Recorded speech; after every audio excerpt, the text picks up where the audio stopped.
Well, it is 12:07 and we will begin the November 29th VCBB meeting.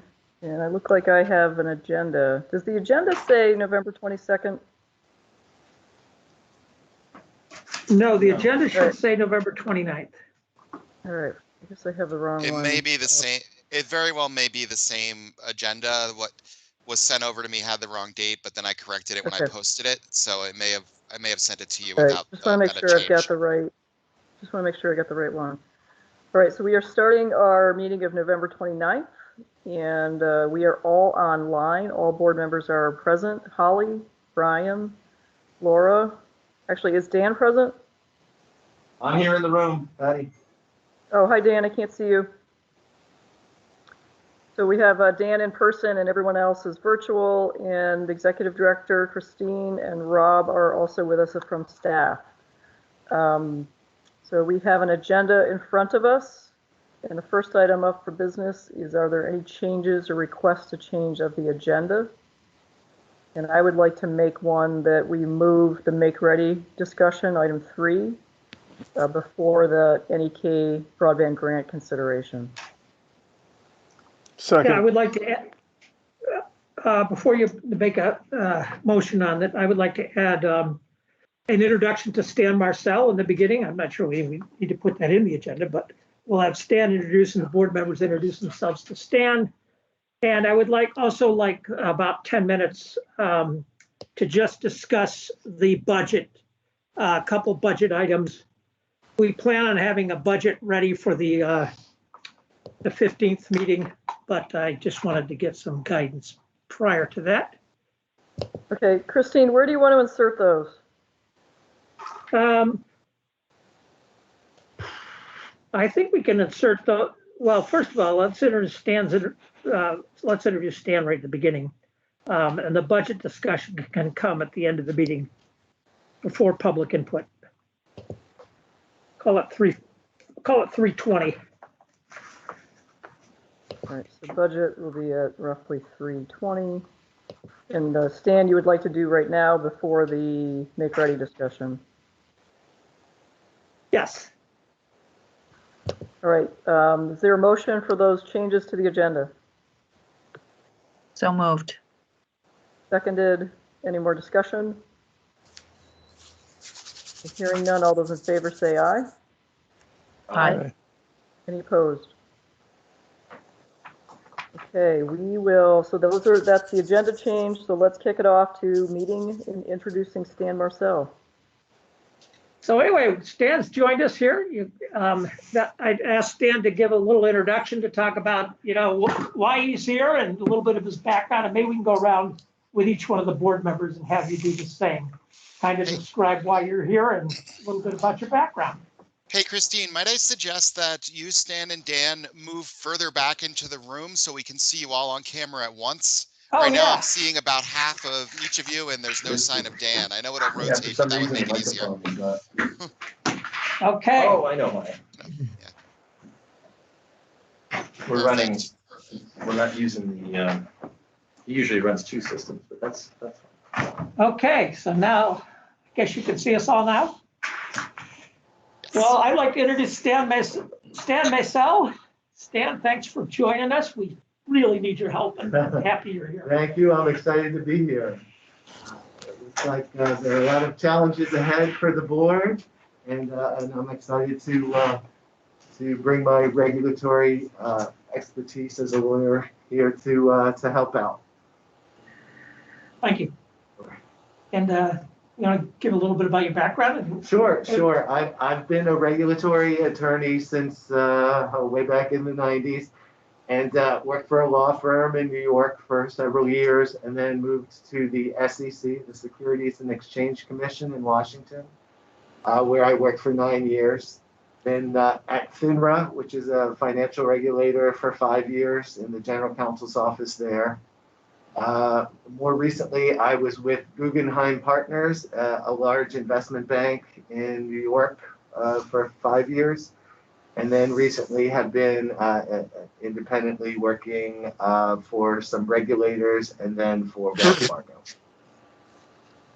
And why have you joined us? Well, I moved to Vermont last year, and I love the state and wanted to get involved with something more local, and saw the VCBB as a real place where I can give my expertise and help out and do something good for the public good, hopefully. So here I am. Thank you. Dan? Excellent. Stan, I'm Dan Nelson, and I work for Vermont Electric Power Company. I've been working for the company for quite some time. In the last 20 years, we've built 1,500 miles of fiber. We have another 800 miles that are going on. And with that network, it's private, and it's used for operating the power grid. We're not a service provider in that capacity, but we do make our fiber pairs available to carriers that are serving unserved and such. And my participation is on this board. We're pretty diverse, and we cover a lot of territory from different angles. So I think we round out the pie pretty well. That's great. Thank you. Patty, I'll go next. Absolutely. Welcome, Stan. We're excited to have you. My background, I am from the utility world. I've been in the electric distribution utility mode for the past a little over 30 years.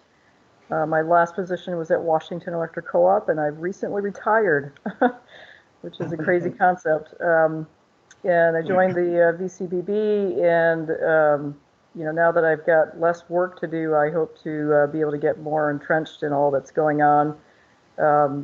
We are definitely in need of help. It's been a two-person show, and Christine and Rob have done tremendously. The entire board is fully embedded in this, in that we all want to see high-speed internet across the state, and we want to roll out the funds as quickly as we can, but also with the caveat that it's successful. We are very worried about accountability. Not worried, but we want to make sure that what we do is the right thing. So you'll hear from all of us that the thumb is on the scale to make this happen, but we've got to do it right. And that's kind of the thread, at least from my experience, that all of us are coming at this with. So welcome aboard, and let's turn it over to everybody else for introductions. I'm going to kick it off with the grid on my screen. Holly, do you want to say hi? I sure do. Hi, Stan. No one could be happier that you're here than me.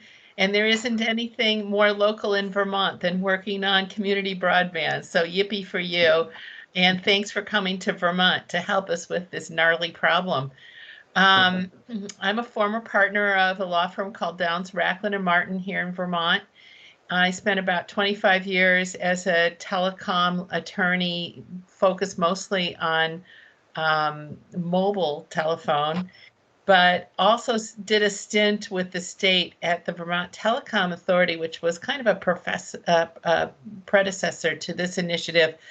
But I don't pretend to be your local lawyer. And in fact, I am so glad, since I am a recovering lawyer, that you are here to fill that role. We need you, and we're going to have some great conversations, and we're really looking forward to your support and guidance. Thank you. Thank you. Excellent. Okay, Brian.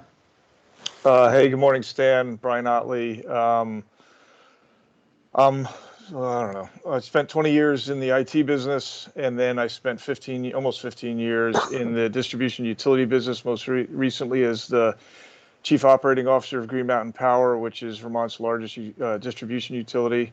Left there about a little less than a year ago, and I'm back in the IT business. So I'm a recovering utility person, and I helped lead some interesting broadband policy work at GMP, which is why I think I'm involved in the board. And, just looking to do all the right stuff that Patty outlined. We have not enough time and not enough money, so here we go. Thank you. Well said. Laura. Hi, Stan. Welcome to Vermont. We're really glad to have you. I am a four-term legislator. I serve on the House Energy and Technology Committee. That is the committee that has really been driving these conversations over the last couple of years. I represent very rural districts in the most southern part of the state, along the spine of the Green Mountain, and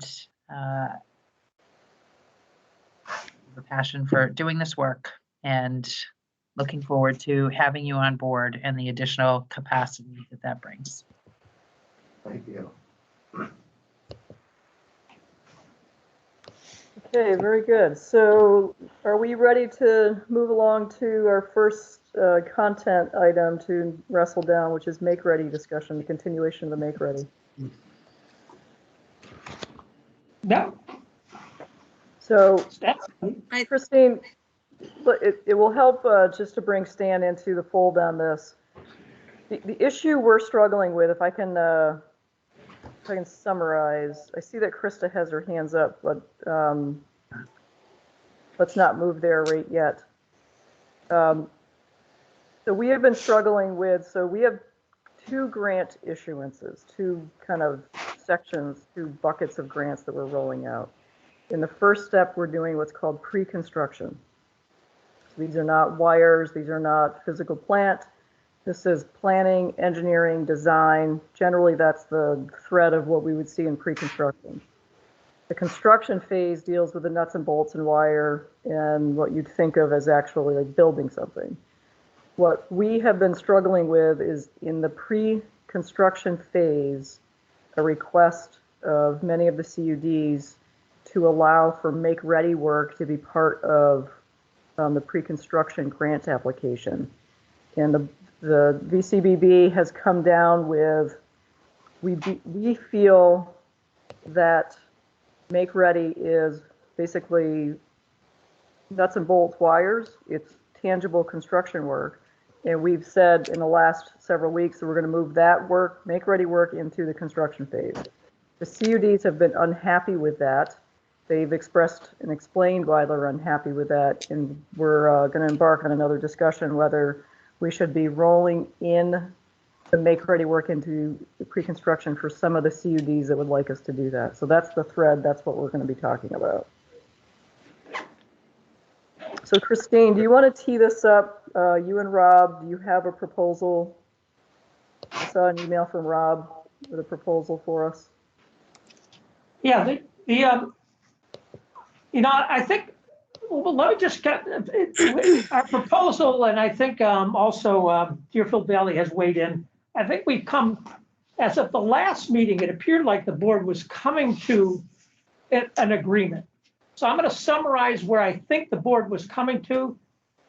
Right at the end of the meeting, we talked about the fact that, we talked about the idea that as long as the CUD stayed within their pre-construction allotment, we would consider allowing make-ready construction, with some justification. But it was clear, seemed clear to me that the board was pretty set that we ought to be having make-ready being driven by the detailed design. So since then, what we've talked about is maybe what we can do, and this is our suggestion to the board, is come up with instead of trying to put all of the construction funds into one grant request, could we come up with a simplified request that just looked at the make-ready construction needs so that the applicants could actually get out there and get their make-ready started? Because the make-ready process is a long process. So that, I think that's kind of the basis of our suggestion. Rob, do you want to add to that? Yes, I proposed a little bit of a different take on that I could post into the chat and then read. But it's accomplishing the same thing as we discussed this morning. So I'm going to post it into the chat. Small plate or big plate?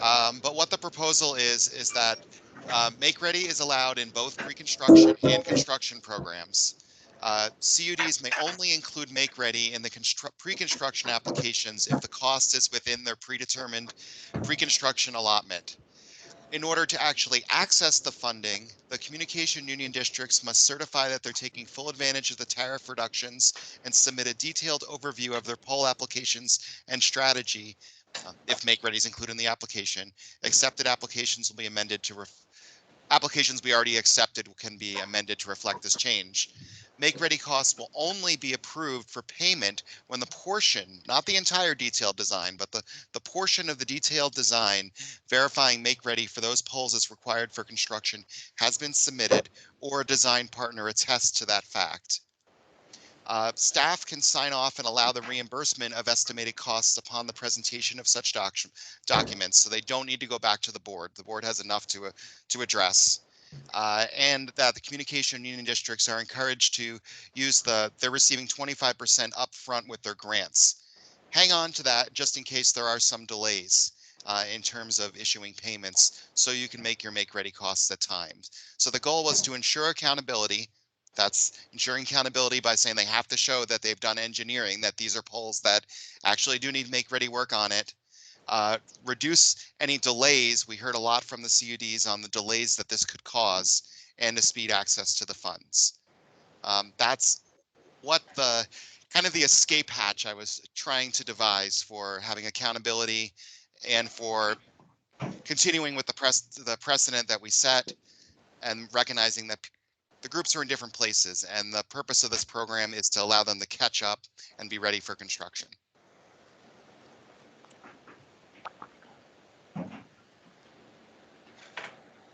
You're Patty, on you're mute. muted. Patty. Sorry about that. Okay, let's open it up to discussion. Holly, you have your hand up. Yeah, hi, thanks. And thanks for pulling together an amalgamated solution, Rob and Christine. I'm just asking clarifying questions. My comprehension starts waning at bullet point 3. So I get the part about the tariff reduction. Is this for make-ready applications and construction costs? That's just not defined. Okay, this is for both the make-ready applications. I think make-ready applications, the board has consents can be included in any application, but this is also for costs. For construction costs. For construction costs, as long as there is a design that certifies that these poles need to be changed in order to allow construction to proceed within the next year. So we don't want to be doing oh, go ahead. Sorry. I'm sorry, just clarification. So there's a detailed design and there's a defined scope of project, and there is certification that this make-ready is required, and it's really make-ready construction at that point, right? Or is it either one? Would be make-ready construction at this point, and this also recognized the fact that the CUDs aren't the detailed design for the entire project isn't done all at once. It's Right. done for certain portions at a time. So this allows them to access the make-ready construction funds for the portions of their design that have been designed.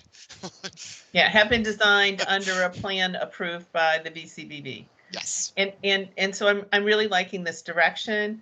I think that we would want to make a language modification that says we're talking about both applications and construction costs. That we would want to put a bullet point 7 here that says that we would be reporting out for all approved funding, both the portion of the total allocation, right, that has been approved so far, and for the projects that are being approved, you know, like project scopes. So a given CUD might have 3 project scopes going at once, right? I think we're talking Yes. about in terms of their phase 1 of like what they're working on to get constructed next year. I'm just saying. Yeah, you except could I have think, more than one. Holly, I think where Holly's going, Rob, is it's possible to have multiple construction grants under this program. This So, is in pre-construction still. okay, Oh, all right. then you would want to change what it says up at the top. About, well, I guess you It's could say it's bullet- allowed in both pre-construction and construction, but this is a policy I see at the label, pre-construction program. Okay. Yeah, there's a whole other section I've devised on how Yeah. it would be included in the So I construction guess what I'm program, but it would be just trying to- mirrored the same way. I guess what I'm just trying to do, Rob, is say, yeah, it sounds pretty good to me. I think if we're going to say that, yeah, staff can approve it, it just has to be reported out Okay. to the board. I'd also like to draw your attention to the fact that in thinking about what your scheme was, I started making a visual representation of that, which I've sent to everyone. It's in your email, and I would love to see this kind of formulated in some sort of a phased, like step way, so that we could really do like a checklist almost. So thank you. That's just a formula suggestion.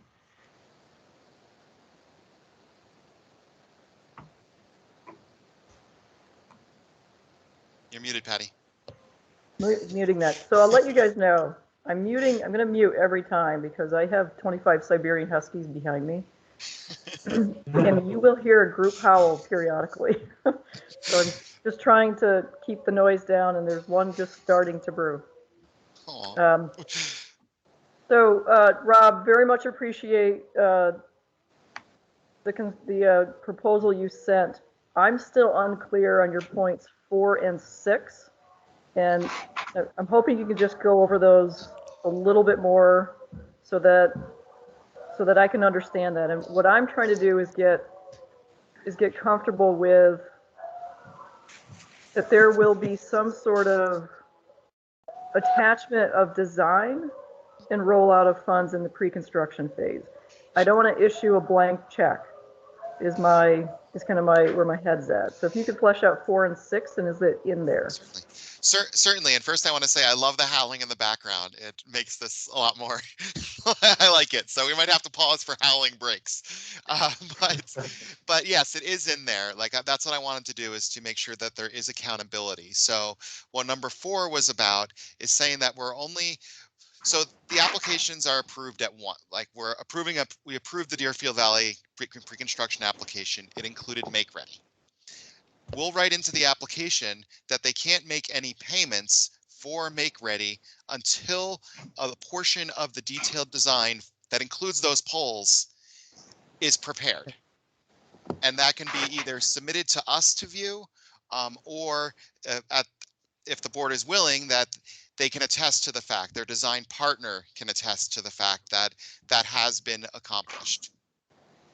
Okay. For 6 was more just a logistical concern in terms of the payment schedule. When an invoice comes in, it takes the state 30 days to pay it. That may not align necessarily with when the payment is due, but we are the CUDs are being provided with 25% of their grant up front. So there's a little bit of flexibility there, just in case. But that's more of a logistical thing that. Okay, excellent. That satisfies my heartache about this.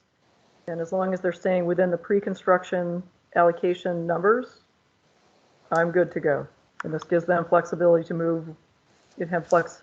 Each of the CUDs can treat this differently with how they want to proceed, whether it's pure engineering and make ready, or if they want to add some make ready to it. So I feel very happy about your presentation. Thank you. Brian and Laura? My only concern so everybody's staying within their pre-construction allocated budget. Is that a yes? Yes. So will we retroactively go back to the earlier awards and say you can now manage your awarded budget to include make-ready construction if you so desire? Is that the instruction we're going to give retroactively? We could provide that to all grantees, or the grantees that didn't include make ready, we could ask them to come back. But for the ones for Deerfield that we did approve, that is how the process would go forward. Yeah, but they wouldn't be, anyone coming back wouldn't be coming, if a grantee got their full allocation, they wouldn't be coming back Okay. for budget. They would be coming back just to say, we're going to reallocate our budget to include some percentage of make-ready construction. Is that correct? That is correct. Okay. Yeah, and then going forward, anyone who puts in an application, including NEK, which is in front of us today, they can make that judgment to use their allocated budget to include make-ready construction if that's how they want to do it, correct? I think that kind of depends on what the board decides on how to make their motion. I also want to make sure to clarify that we're saying that it's a detailed design for make-ready construction for applications that's allowed already. Yeah, There was a yeah. comment from Krista in the comment box that I guess chat is turned on. Yeah, I feel like we've cleared the application issue a while ago. No one's arguing Right. about that anymore. It's construction only that we're having discussions on, right? Yes. Okay, I will hand it over to Laura. Great, thank you. This all sounds great to me. Patty, I wonder if you would indulge in, either us taking a momentary break or moving on to something else so that we could have words on a paper definitively and a motion to the effect of what we're doing, because I feel like this has been a lot of a moving target, and it will help us and the CUDs if we have the words, the actual words. I know Rob has put stuff in the chat. I would like to actually ask that we have that put into a document and that we look at the words and we say, yes, we agree with those words. We're moving that those are the words, and this is now our policy. How do you like that, Holly? So Okay. I don't know how you'd like to take care of that, but I'm not comfortable. I would like us to do this, but I am not comfortable voting for it unless we see the words and we make a motion. Okay, Laura, did you see Rob's email that lays this out? I did. I've seen Rob's email. I've heard Christine. I've heard some clarifications from, and questions from the board. I mean, I would like us to look at a final document Okay. that says VCBB make ready policy and list the steps, and then just have us vote on it so that we can put this to bed. This can't become a standing agenda item for us? It's all I want to talk about ever. Only the howling dogs can become a standing agenda item. It has been a standing agenda item. There have been howling dogs all along. Yes, exactly. Just I resent that. Good point, Holly. Everywhere. Holly, we're going to go to you, and then Dan Nelson is in the room there, has not commented yet, so we do want to make sure Dan has a chance too. So Holly? So in the nature of patting your head, rubbing your tummy, and running the Zoom call, Rob, have you been able to hear modifications to this language or clarifications that we would like made so that you would be able to revise this language a bit to tighten it up? Yes. Yeah, I'm trying to work on that it's nice to have several monitors in front of me at the same time right now. So I can do that, and I will post it to the VCBB website so everybody has access to it. Okay. If that's where we're at, and there still seems to be some discussion in the chat. I'm sorry I started the chat. We really shouldn't use the chat during this meeting. I don't know if I could turn it off. But there still seems to be some questions about the make ready. I don't know if you want to entertain that or just go with this, and I'll get this and put it up there. I'll just put it right out there. There's some questions about whether the make ready is required following detailed design or high level design, or whether the make ready is allowed after simply high level design. The applications are allowed, but the construction is not. Construction requires directive through the detailed design. So it doesn't mean you have to have your detailed design complete. That's what Rob was talking about in terms of detailed designs being done in sections.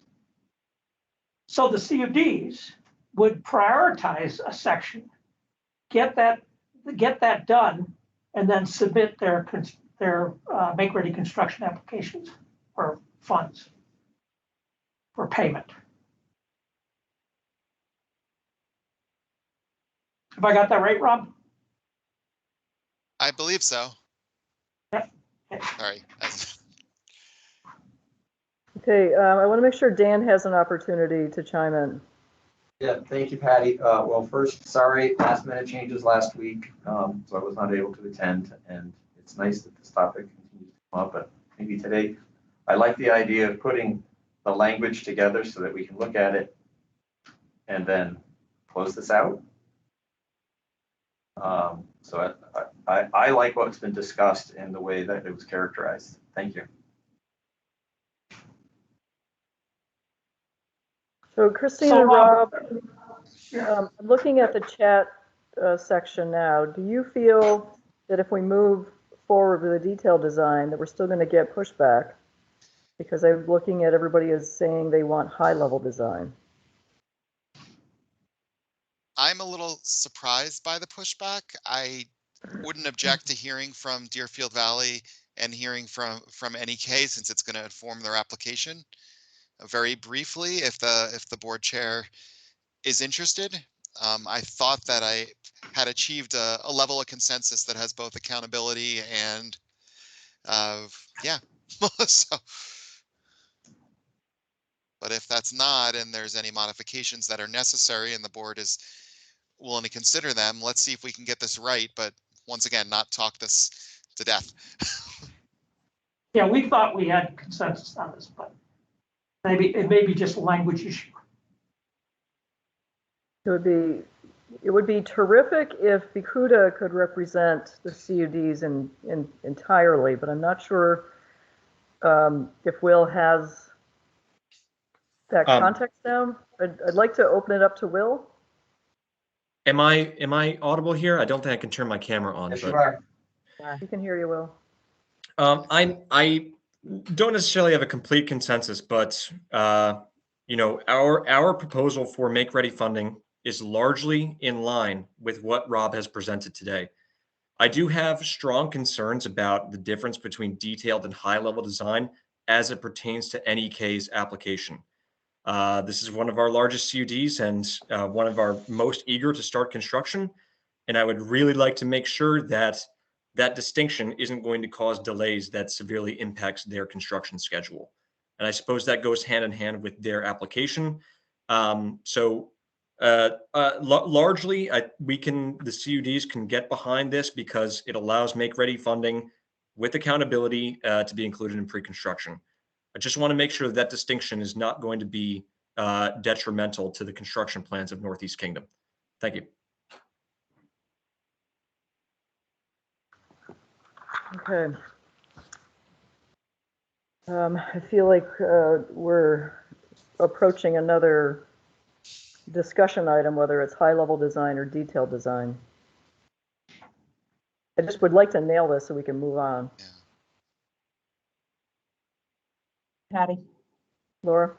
can I ask for someone to explain the concerns that they have related to going to detailed rather than high level?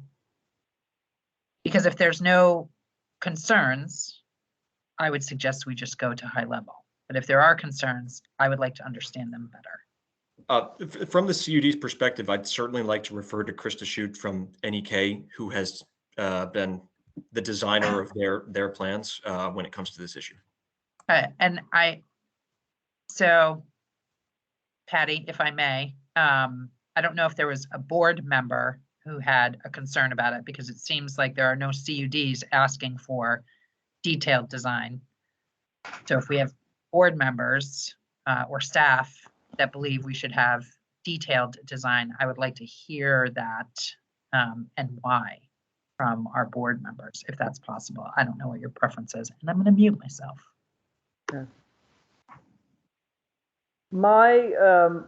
My concern would be to make sure that the high-level design has enough meat and potatoes in it to truly inform the make-ready work.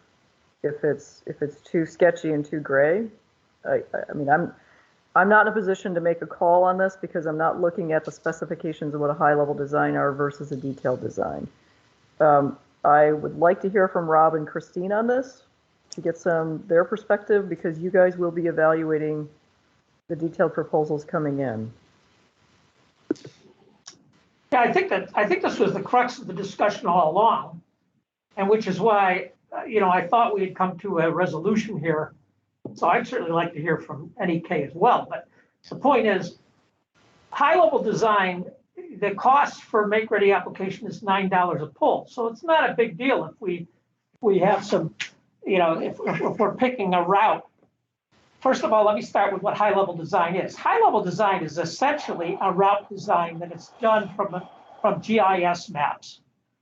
And those GIS maps, although Vermont has some of the most accurate GIS maps in the country, they're still not reliable enough to be able to go out and, you can't design a network from your chair. So $9 a pull, if we pick up, if 10% of the polls are wrong, no big deal. But when you're talking about make-ready work, the construction work, that estimate ranges anywhere from a low that EC Fiber has given the past week of 4,500 a mile to a high of 10,000 a mile that provided by Vermont Electric Co-op to an average of $8,000 a mile that came from the National Rural Telecommunications Cooperative. Anyway, it's a lot of money. It's anywhere between $5,000 to $10,000 a mile. So, that's not a place where you want to be just doing things from your chair on a GIS map. That's where you want your designer who's actually doing ground truthing. They're sending folks out in the field to check where those railroad crossings are, where those river crossings are, maybe where the alternate routes are. There are poles. You might pick a route from your GIS map that says it's going to go here, and then you get out in the field and find out that that's all, poles in a swamp. So you really need ground truthing before you're going to spend the big bucks. And that's where, I think the board, at the last meeting, I just want to remind, at the end of this, we were all coming to this conclusion. So I'm not sure why we want to step back from that. Can we hear from Krista? I'm thinking there might be a middle ground, that if it's not detailed engineering, what is it that provides that accountability? And I'm just trying to see if we're close here, or I'm sorry, I'm stepping out of line here. That's fine, Rob. I would like to hear from Krista as well, if she is available. She is. Can you hear me? Yeah, Krista, Yes. I'm going to spotlight you, and I'm going to turn on your camera too, so people can see you. Okay, there we go. Thank you. So I think part of it is making sure we're all speaking the same language, right? We have route design and high level design, which identifies where you intend to go and where your cabinet locations will be and that kind of material. That design provides the information that you need to do the pole application. You have the ability to go in and identify 200 poles at a time that go along in order, because you're required to post them into the applications in the order that they will be written out in. And that application gets sent in, and then you do a ride out with the utility and sometimes with any other attachers that are interested in doing a ride out at the same time. And you make sure that you're in agreement with each other as to what the costs are and what's necessary in order to do that. That, in our experience, can happen as early as 3 days after they've gotten the application. They have more time than that, but it can happen as quickly as that. It can also happen as quickly that within 5 days of that, you have a bill for the make ready application that you're going to go and do in that area that's going to get them started. And the idea is that if we're putting our applications in now, which NEK is doing, and we receive, which we will in certain circumstances, invoices that have to be paid before they start the make-ready construction work, we need to be able to pay that. And the idea that our detailed design will tell us anything more than this, I understand that what I'm hearing is that the concern is that you design a route that's not actually a route. But it shouldn't require detailed design. I mean, the way that NEK has done it is a combination of two things. We've used Google, the little guy, you know, the swingy guy, you drop him on the thing and he runs down the road. Well, he can see a lot, right? And so we look at all the poles and we see where it changes to CCI poles only. We see where it doesn't. We verify different, you know, mechanisms that we can get from point A to point B. We're so rural that it's not that complicated in terms of how many routes you can do. And then in the areas where we don't have the ability to drop our guy, we've sent somebody out to just like, are we set? We're set. Okay, let's do this. So for me, this will be a non-solution. I will send in all my pole make ready applications. And then if you require detailed design, I will not have detailed design done on our areas, which are, 100 miles for one of our OLT areas. That detailed design work will be done in mid-February. And so now, instead of starting on make-ready work on December 15th, I'm starting 2 months later. And that means that I may not be able to get that make-ready done in time because everybody will be putting all of their applications in at the same time. And because they'll have a longer period of time to do it. So I may just miss April, May, June, and maybe I hit July and August. So, is there a possibility that we won't be in construction in May and maybe this doesn't matter? Sure, there's a lot of things that we're trying to fix, but this doesn't need to be one of them. It can be done on high level design.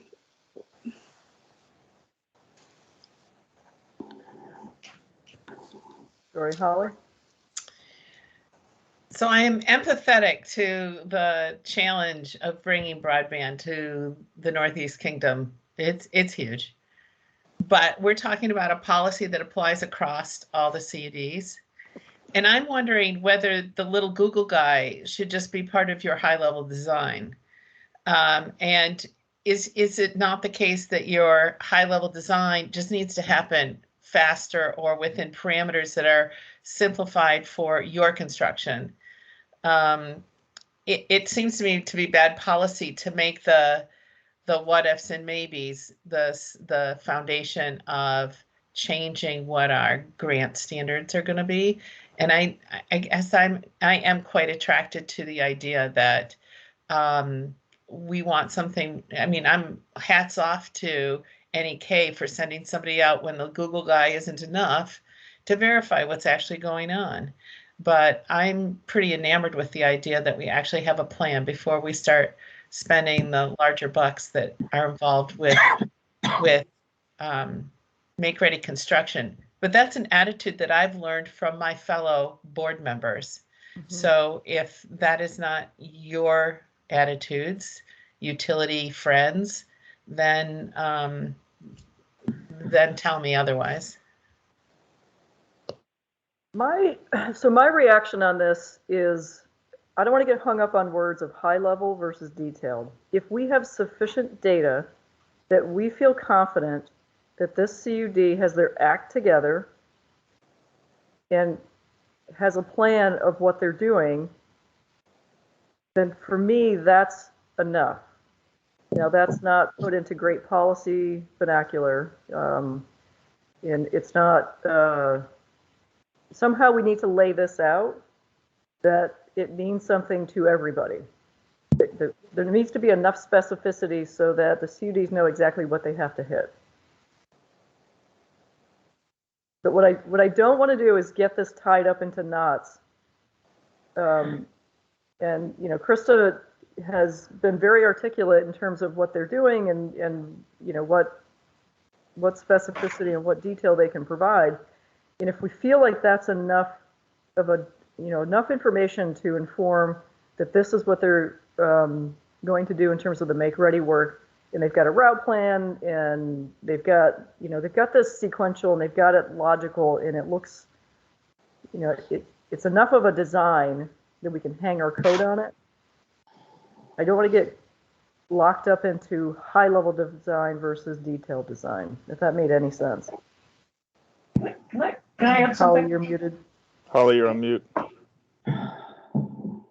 Well, I appreciate that the nomenclature could be vague. I'm relying on our executive director to apply these standards. And if you say that you want to hold the executive director responsible for determining whether a high level design or an adequate design, you pick, is present before make ready construction funding is released, you know, Christine can develop a scale of what is consistently applied given the circumstances. But I'm not saying that high level design couldn't use some definition, and I'm not opposed to it being a broader definition than I do think that Christine was proposing it be, though, specific to being verified in the field. Christine. Okay. Christine? Sure. Patty, so I like the way you described that. We merely need to have, in my opinion, sufficient specificity to understand the routes to get to the areas.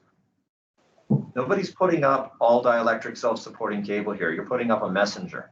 So to get that part of the construction started, you need to know where your routes are. What you put on that comes later or can come later. So to the extent that we know the routes, we being the CUDs and such, know the routes that they're intending to go on, that's sufficient. And I think that's fair. And we can take out words like high level and detailed and just say sufficient to know your routes. And I trust Rob and Christine to be able to review that and put their 2 thumbs up and say, yep, that's good. Thank you. Now let me, if you don't mind, I'll add to that. Thank you, Krista. That was really a good discussion point. Let me just make it clear, because Krista forced me to make it clear in my head what the risk is here. I think what Krista has presented should give us an 80% or greater confidence level that all these polls are going to be the right route. You know, there may be a couple that might be incorrect, but overall, let's just go with that low number of 80% confidence. We're talking about anywhere from a low of $5,000 to $10,000 high.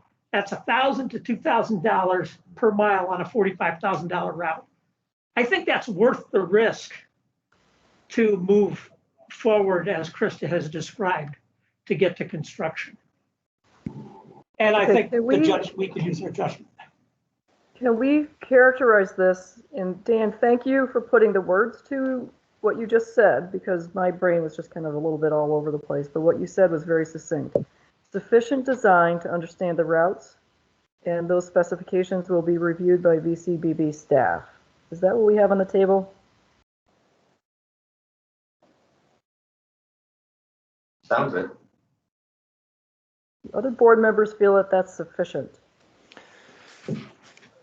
Yeah, I mean, the thing we're trying to guard against is wasting make-ready money and wasting make-ready resource, especially the utilities or their contractors. So, you know, and maybe we monitor this as projects go along, but if at whatever level of design is adequate to do what Dan said in terms of getting accurate routes, and if those routes, and if the make ready on those routes results in, you know, 95% or higher accuracy of make ready construction, that's pretty darn good, right? That's what we're trying to go for. We're trying to guard against wasting money and resource on make ready that turns out to be not necessary because of when the high level or when the detailed design comes in, something has changed, right?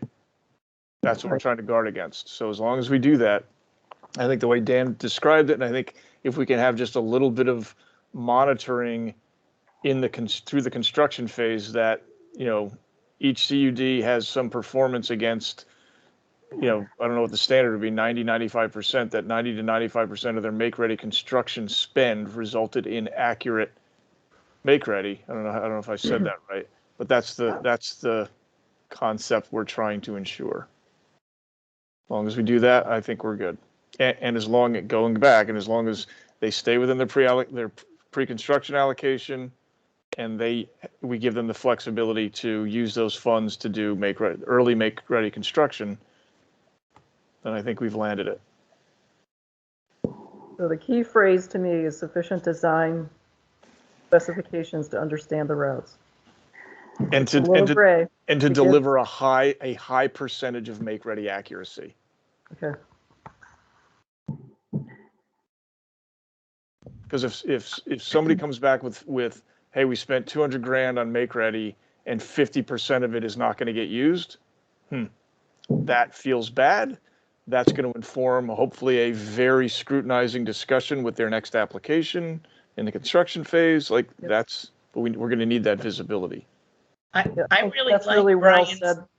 I really like Brian's target of 90%. 1 in 10 polls have to be, or 9 in 10 polls have to actually be used.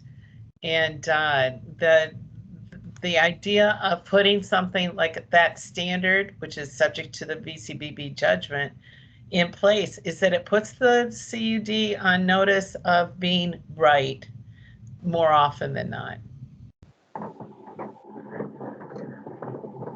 Krista, how does that sound? What is your reaction to that? Yeah, I think that sounds like a good plan. I would clarify in terms of like the 90%, and the phrase just got used that the poll was used.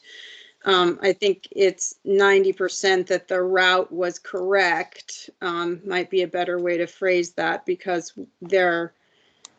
we are, you know, our applications based on our conversations with Green Mountain Power include all of the polls, including the service polls to get to the home. And obviously, you know, your take rate's 35%, then 85% of the service poles that are feeding those homes aren't actually going to have an attachment on them until that customer becomes a customer. But to GMP's point, it's a lot less expensive to do the make ready all at the same time while you have your make ready credits and you have it in, and at $10 a pole per year, the license is pretty cheap. So I think as long as 90% is referring to you know, finalize routes, or to, you know, to the routes, and not to the use of actual poles, that it's a good approach, and I really appreciate the board's consideration.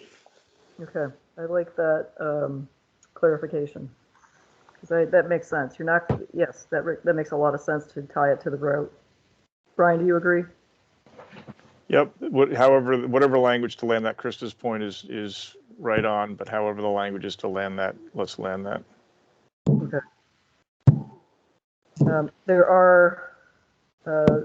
There's at least one hand up. I think it was David Jones. Let's hear from him. Okay, thank you. I like the direction in which this is going. The board should have confidence that CUDs are going to manage within their budgets, because we only have so much money to spend. If we were to re-engineer a route after make ready, first of all, any re-engineering is going to cost us. That's written into our agreement. We're paying by the mile. So we are very mindful of our budget, and we have every incentive to stay within it. And we are certainly not going to knowingly make ready any route that we do not intend to construct. Thank you. Okay, excellent. So I am going to ask Rob if he's able to work his magic and see if he has been able to put words on paper You're on mute, Rob. Why don't I do this? I've been attempting to do that. I'm going to share my screen just to see if I'm missing anything. And then if I'm not, I'll send it out to the board and I'll post it on the website before we vote. Is that acceptable to everybody? Okay. Yes. Let's hope I can share the correct screen. I have about 1 million open.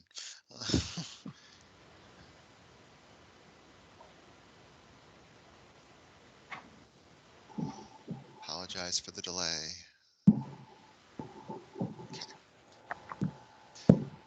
Okay, I think I've been successful. Let me make this, let me increase, and feel free to do wordsmithing here, because I was certainly struggling a little bit with number 5 here, with the roots versus poles language. When I look at what's on the screen, it's black. Yeah, same. That is very strange, because it's not on mine. It means that you have in front of you, it means that you have open a screen that is not the one that you shared. I have, okay, let me, I guess I could turn chat back on and post it into the chat for now. No. No, okay.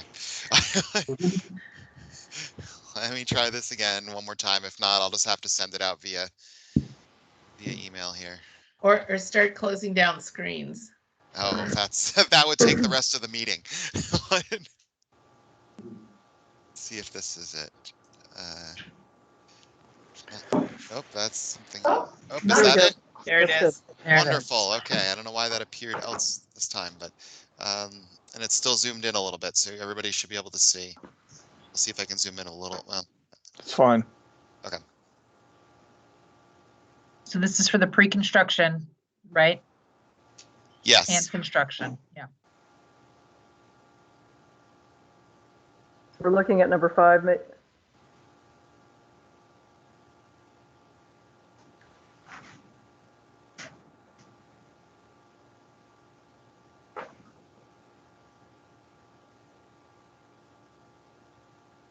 I would change "and can deliver a high percentage of make-ready accuracy as determined by the roots" to, do we want to say 90% accuracy? Yeah. Is that measurable? Because we shouldn't have something that's not measurable. And also, is that realistic? Having never done that type of work. I mean, are there situations where that would not be possible, utility folks? And so if that's the case, is there some? I think it is completely achievable, but Okay. let's not put it in there, because then we're chasing measurements that don't need to be. Okay, we So can is leave it worth high. having it in there at all, or should we follow the David Jones rule of why would we do it wrong? I would leave the Or word "high percentage" in. The question is whether we specify a number. If we can leave just "high percentage" in, and the CUDs understand our target, based on this discussion, is in the 90% range. what if I we think were that would to, have just high percentage. what Yeah, and if I we would were, argue that, I would think that we're, I understand what Chris has said about the service poles. I wasn't even thinking of service poles. I was thinking of from the splitter back, we ought to be able to achieve that number. And, whether you put it in there or not, I don't, I'm not sure that that's important. But the important thing is for all us to understand that we're looking at 90% accuracy plus on all the poles from splitters back. That's really your main routes is what I'm talking about. Is that measurable? Because there's no use in having something if it's not measurable. Can you measure Well, 90%? Yeah, I think it's quite measurable. It's, I honestly think 90% is a low target. Like, they Yeah. ought to get that. Yeah, you gotta get that, yeah. But Yeah. I don't want to get into an area of having to look and measure and even use that as a metric. If it can be exercised as the judgment by the board or the staff to say, hey, you guys are way off target in our judgment.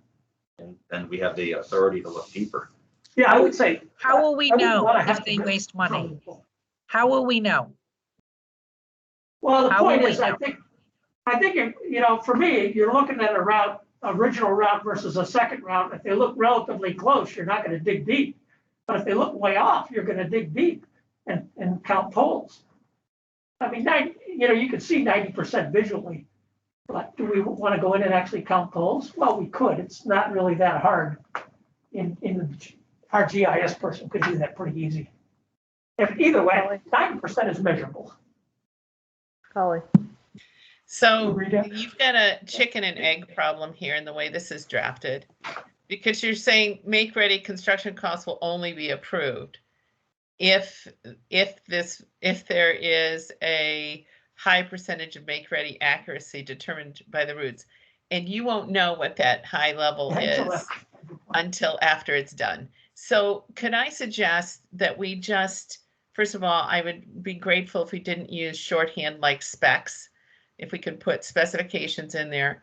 And I'm also very concerned with that demonstrates an understanding of routes is not sufficient. That an understanding of routes, like, what is it that Christine, what is it that you really want to know? That there has been verification in the field? That what is understanding? What does that mean? Okay.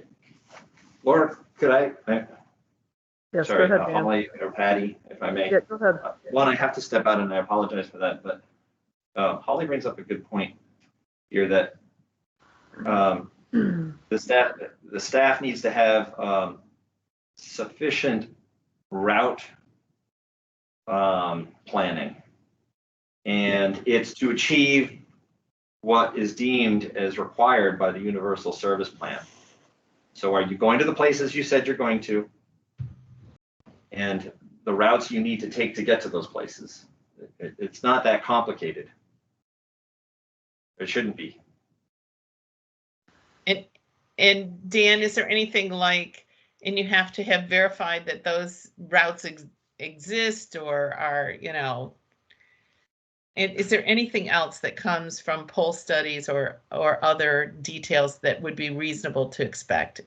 Just to give us some grounding in what this means. I would have to assume here that the base level understanding is polls exist in that territory. Otherwise, you're planting new polls. Yeah. And so you wouldn't be doing a poll attachment. You would be it's a whole different area. So the baseline assumption is that polls exist of one form or another, and you're applying to attach to them. And that's the basics for that route. I don't think we're that far off here. It's One other approach could be, since you're right, it is a chicken and an egg thing, that we ask them to report back on if there were mistakes.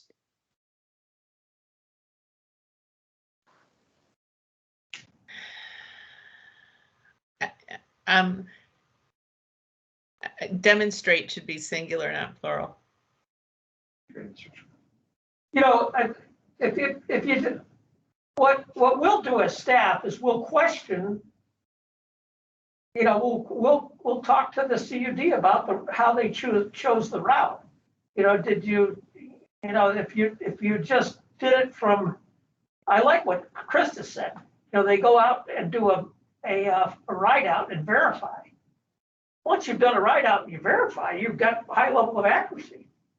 Before you've done that, you don't have that accuracy. Now, if it's been done from a good GIS platform with good poll data, and the plan is to do a ride out, and then we get a report after the ride out on what changes were made, I think that's good.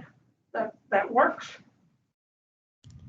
But there is a certain judgment call involved. Like I look at the application for NEK CUD, if you see that today, it's a well thought out application. You shouldn't have a hesitancy approving of that. Rob, construction hand up. should be constructed. We have a hand up in the audience, Carol Monroe. Good afternoon. I just want to make clear 3 points here. One, having worked for an organization that has built over 1,400 miles and actually done this work from poll survey to construction, I can tell you that in the construction process, literally speaking, you run into issues and problems you did not expect. And sometimes that's because the data collected, the GPS data collected, isn't as accurate as it should be, or the GPS data provided from the utilities is not as accurate as it should be either. And so you don't know about these things, and what you don't know will hurt you later until you're out in the field doing construction. You may have even done a ride out and still be faced with a construction question in the middle of building your network. And so there are going to be issues, and I worry about saying 90% or 85% or whatever the number of percentage is, because it's not going to be perfect. We don't have perfect data. And even within the GMP field, it's not perfect.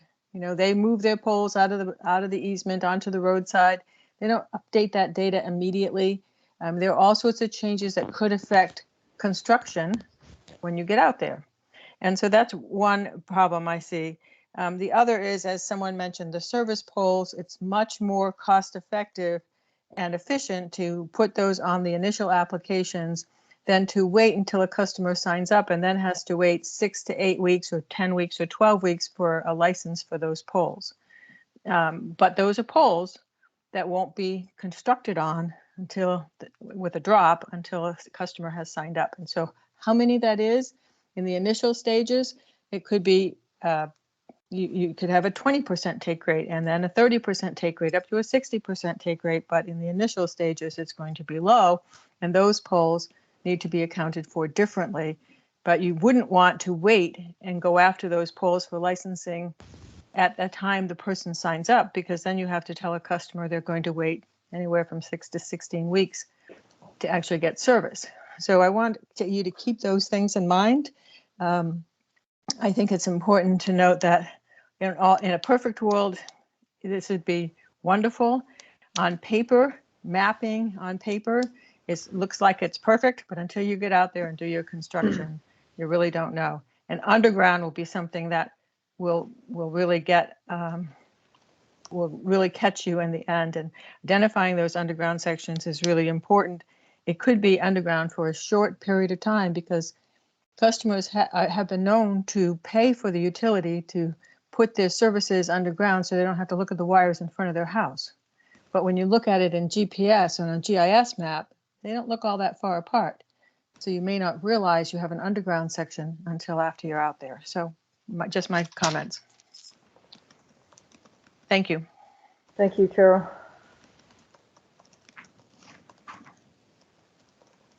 So what I'm tempted to do is push that we leave this general and keep it at, you've moved stuff around.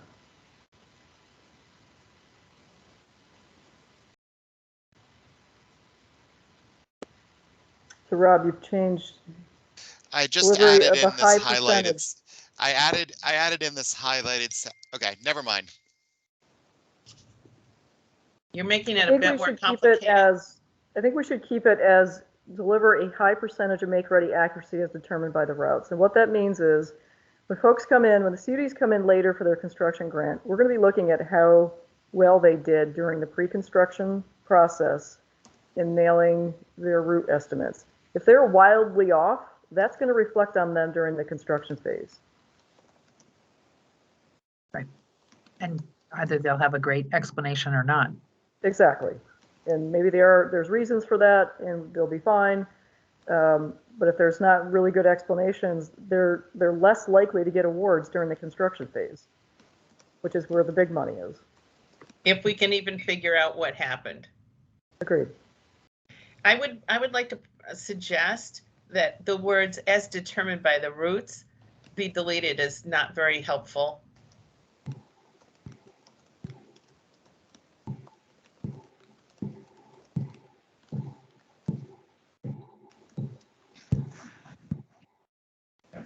So this becomes more like a standard for how you're seeing them prepared.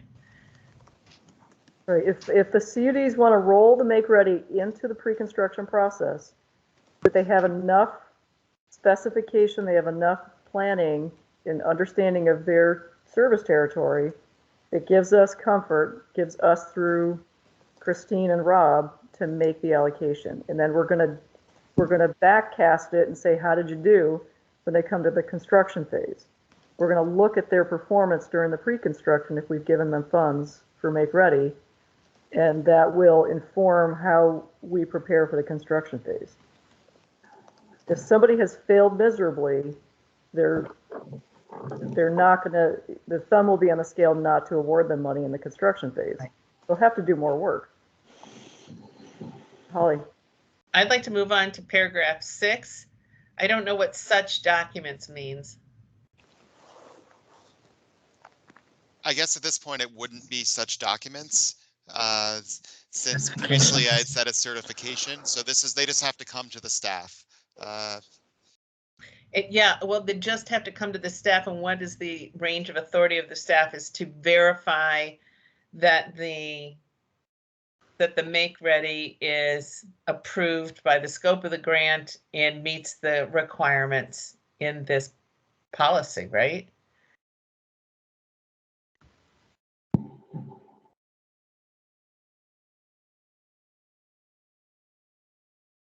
Yeah, that's well said, number 5. Yep. Yep. Good with that. Will has his hand up. Will, we'll open it up to you. Thank you. I think that at this point, this proposal is very much in line with what we were trying to achieve by coming back to discuss this issue. Under these parameters, CODs should be able to complete Make Ready and construction on schedule, I believe, without exception. So I think on behalf of the COD movement, we'd like to get behind this and thank you for considering this issue multiple times. And we have an appreciation for the VCBB's mandate to oversee and hold accountable the CODs, and feel like that goal is accomplished here as well. So thank you, and we'll get behind this. Okay. So, Thanks, Will. I just want to make sure the audience knows that the pre-construction funds are only open to CUDs. That's why we're saying CUDs as opposed to eligible applicants. Patty, are you ready for a motion? Yes, unless there's any other discussion. I move that we approve the pre-construction. What is the title, Rob, of this document? The pre-construction program Make Ready costs as reviewed November 29th at the November 29th VCBB meeting. I think I made an intelligent motion. I'm not sure. Might have gotten lost. I will second that, and I'll just clarify that the presentation of at the VCBB meeting of November 29th has been put in a Word document in front of us by Rob. So this document we're looking at right now is what we're voting on. I will post it to the VCB website as well. All right. Is there any other discussion? Yes, Patty, before it's posted, we should change the word proposal to policy.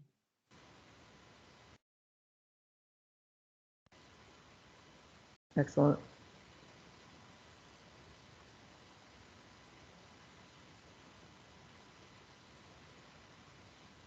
All right, we have a motion on the floor, has been seconded. Is there any other discussion? All those in favor say aye. Aye. Aye. Any opposed? Okay, motion carries. Well done, everybody. This is huge. Woohoo! Yeah. Celebration. Okay. With that, we can now move to the NEK pre-construction grant. Christine, do you want to tee this up? Yes, Rob and I reviewed the grant. We feel it's well written. We think the NEK request for $6.67000 million, $6,670,000 should be approved. The applicant does include $344,000 for Make Ready construction, but we've reviewed that and it looks very well thought out. So I think it's a very good proposal. And if you look at the amount of money, the only concern that we might put out here is that, in the original allocation, which was based on underserved and unserved addresses, any case share would have been 22.18%. And if you take 22.18% of 30 million, you come up with 6,654,000 versus the they come up with 6,670,000 versus the 6,654 million that was requested. So 6.670 million was the request. Their allocation was 6,654, and the delta was $16,000. So they're basically $16,000 over that original allocation. And at this point, we recommend, don't worry about it. It's minuscule. It's 0.2%. And ultimately, we believe we're going to come in under the 30 million because we think some other CUDs won't be coming in as much. However, if they do go over that, we can take that money out of the construction grant. But I don't think we should quabble over the 16,000. Okay, questions of the board? Yeah, I would just argue if it's minuscule and irrelevant, let's stick to the pre-allocation and not go over, okay? Let's just be disciplined and consistent and not make changes that we're going to have to then justify and explain to others when we try to disallow those overages later. Let's just stick to the allocation. I would agree. Krista, will that throw your project up to heavens and make you want to tear up the paperwork? That's 16,000? No, but it is the amount that's on page 2 of the RFP. It says NEK broadband 6.670000. That's why I put that number in. Yep, understood. We'll just have to revise the amount to match your allocation if that's acceptable to everyone. That's what I'm suggesting so that we're consistent with our intent and our actions to date. I really support that notion, Brian. Yeah, no, that's absolutely fine. It's not a problem. I just want you to know that I didn't put in for more than I was allocated. I just put in for the amount that was in the RFP. But I understand what you're saying is that the amount in the RFP wasn't necessarily right. It's more a percentage number that you're talking about. So it's completely fine. So I'm trusting, I have not verified the math. So are we confident that NEK's request in writing is over their allocation amount? I'm making the assumption it is based on Christine's comments. If that's not true, let's clarify, please. Let me just say that there was some rounding involved when I published the figures and I think that when I published the figures in the RFP, and that might explain this difference. So, I mean, isn't it easiest to just use the numbers that are in the RFP because they're published and everybody can find them versus, I don't know, versus numbers that haven't been published? That makes sense to me, Krista.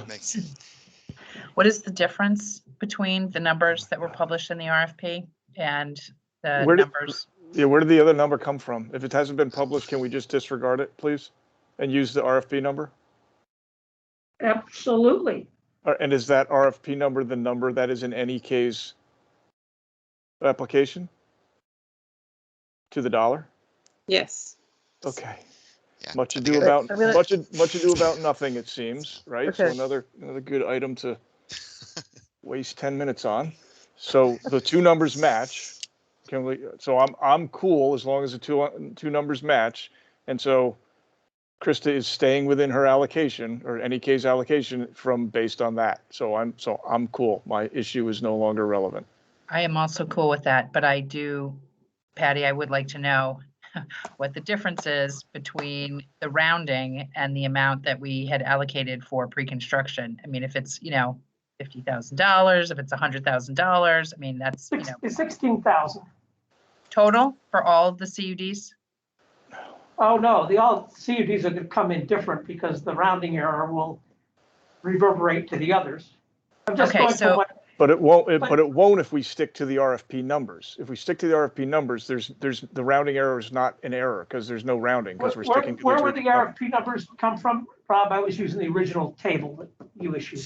It was using a percentage, but it was rounded, so I wasn't giving someone like 33 cents. Oh, okay, I I get it. think it was rounded up to Yeah. up, yeah, Closest $100 or something. or something right, so like what that. I we're- don't know offhand. Got it. So- Well, we're gonna move forward. Yeah, I apologize. Rob and I were, Yep. we've been working like crazy, so I took Let's- one column, he took the other column. Let's not We're spend gonna go another with Rob's second comment. on this issue, okay? The issue's Yeah. settled. Can I Yeah, make a right. motion? Can I make a motion? Go for it. Please. I move that we approve NEK's pre-construction application in the amount that they submitted in their application. I don't have that in front of me, or I would read the number. We need the number in the $6,670,000. second. Okay, I'm going to open it up discussion. I just want to add, I thought the proposal was very well written. It Yep. was clear. Well done, Krista, and everybody that helped. You did a tremendous job. And that's the only point I wanted to add. Any Agree. other discussion? Thank you. Okay, all those in favor say aye. Aye. Aye. Any opposed? Congratulations, NEK, you have funding. Thank you very much. Much appreciated. Thank you for all your hard work. Get that make ready applied for. In Yeah, Google's process. not working. That's right.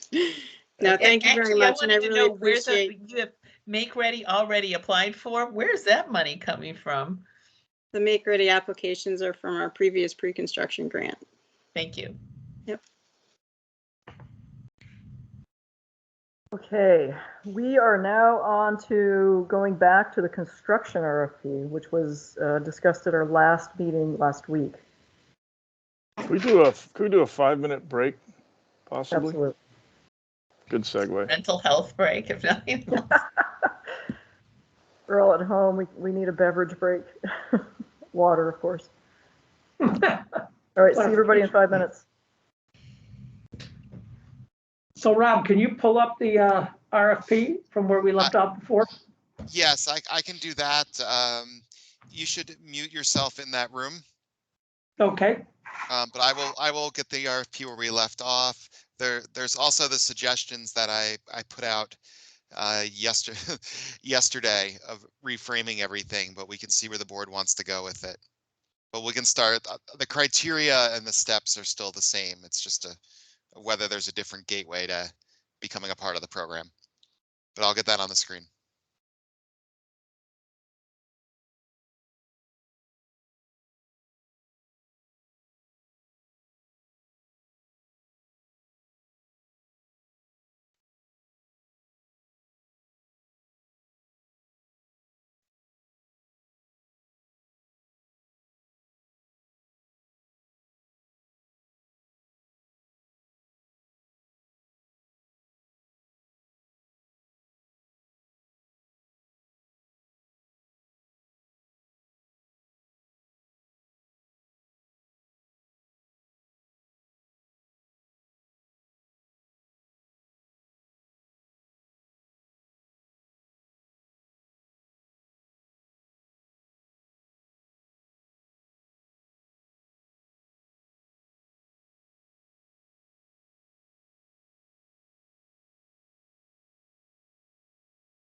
If either you or I think Holly recorded it, can say what page we left off on, it would be helpful. I think I know it, but I want to be sure.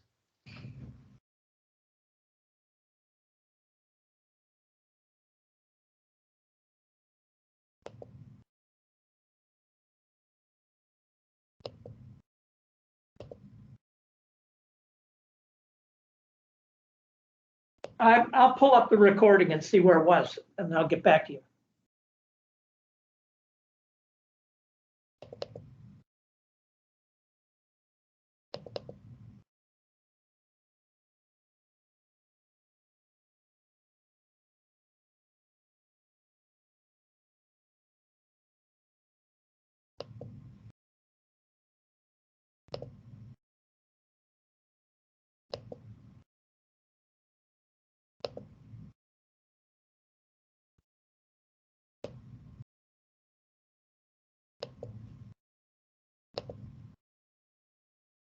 Hey, Holly, just a heads up that you're not muted. I know that. Thank you. Okay. Thank Okay. you. Yeah.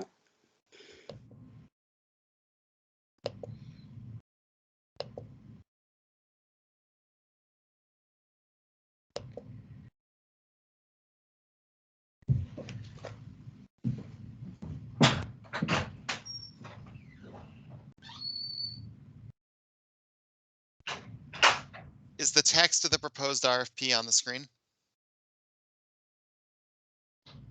Yes. Rob, unfortunately, the recording is not coming up for me on the, it's because I'm on the Wi-Fi here or something. I'm trying to, but I'll keep trying. No worries. I'm sure people will remember. I'm just getting a spinning wheel right now.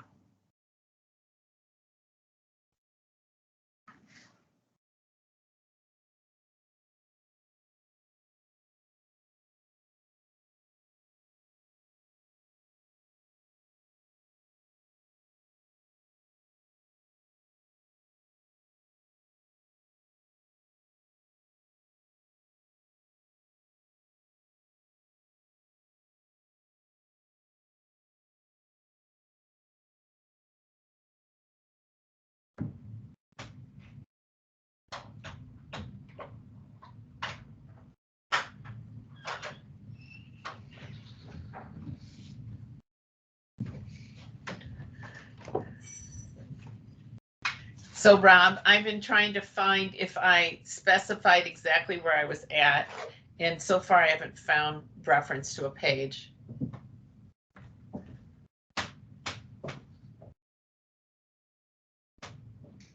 Based on my edits, I can figure out where we are, I think.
I'm back, Patty. I just can't turn on my screen yet.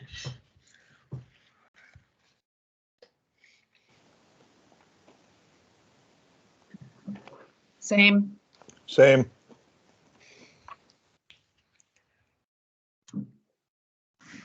I may have to turn them on manually because I was trying to save bandwidth for everybody else. You should be able to turn your camera on, Brian.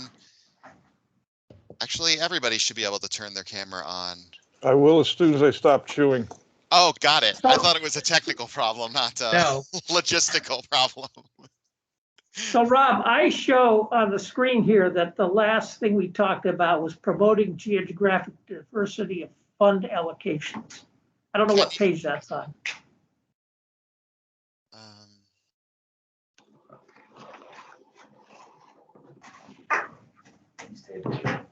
I know. I want to make a big scene, but next time. I thought the same thing. Okay.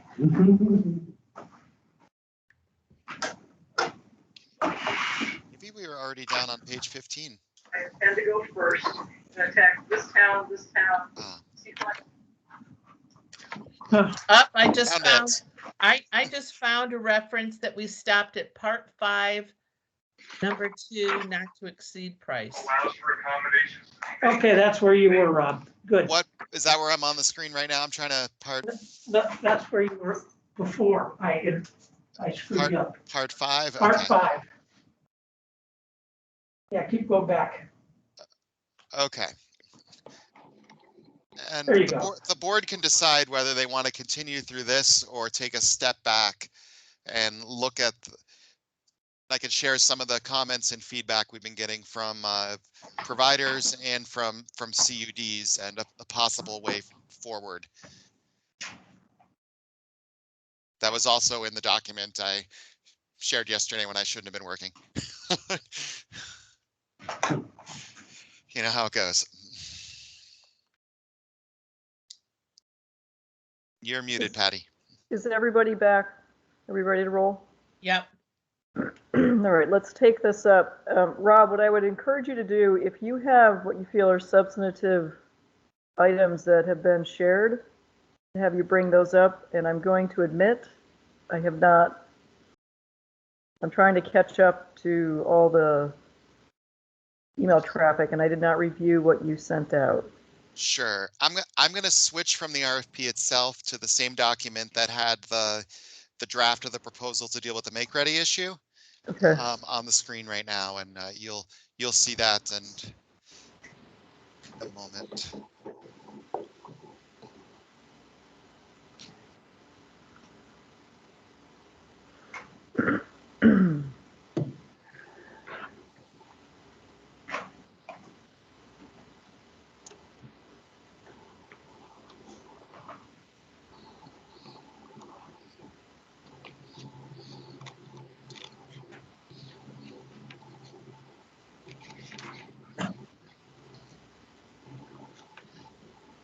Black screen again, Rob. Black screen again. It seems to depend which way I select. So hold on again here. It's on the screen. Is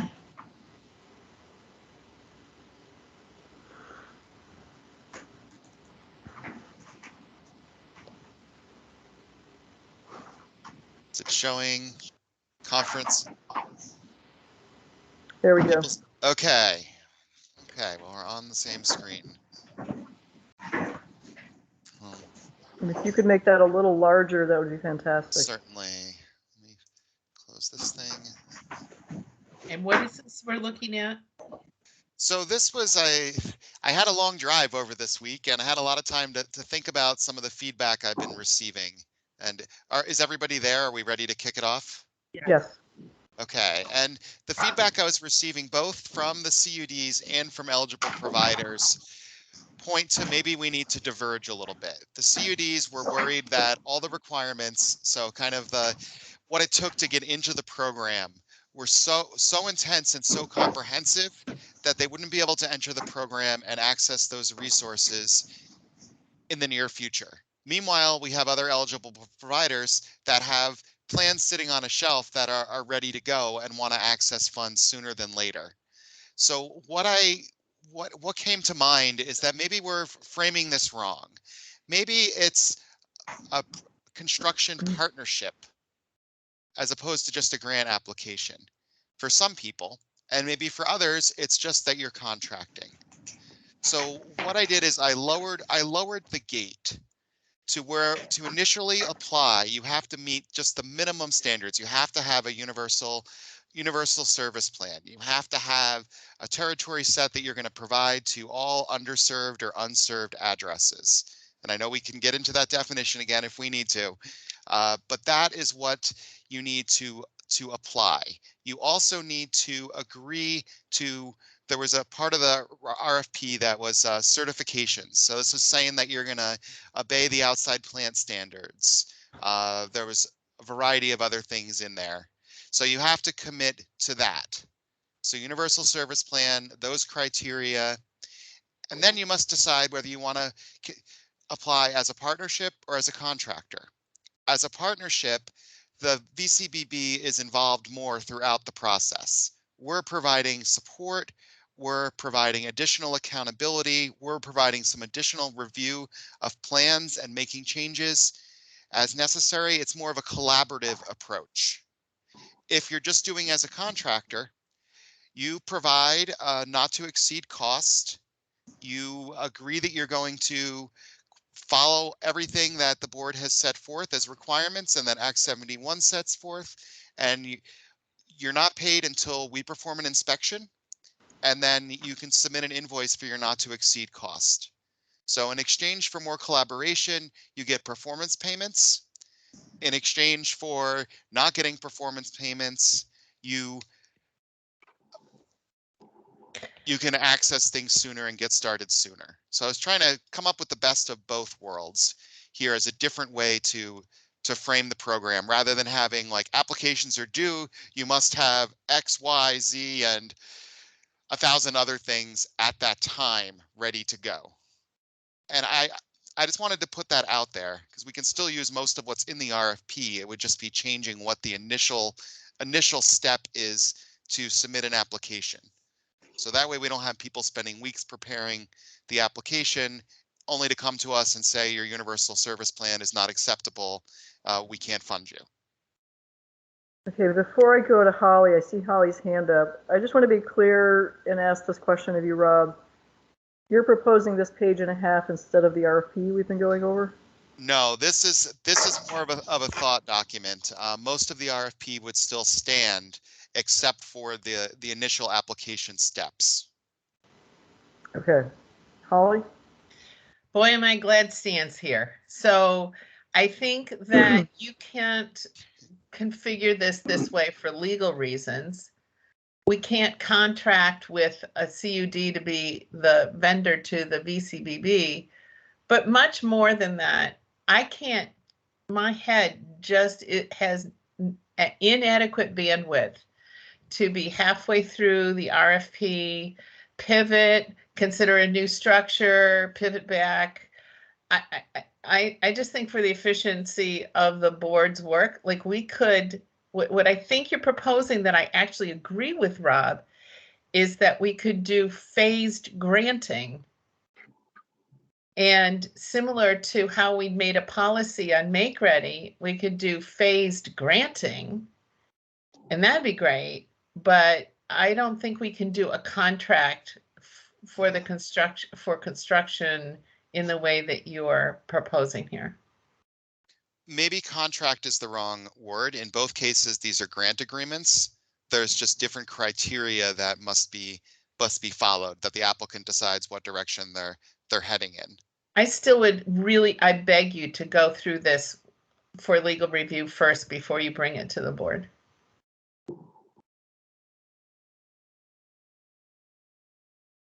We can certainly do that and just go back to reviewing the RFP and then interpreting it there, unless Stan has something to say. I'm not sure. I don't understand the legal concern right here with having a program that there's two different options of how to participate in. But I don't think that we I can just be want to share to a group. I'm sorry. I don't think I can see where we are authorized to partner with others.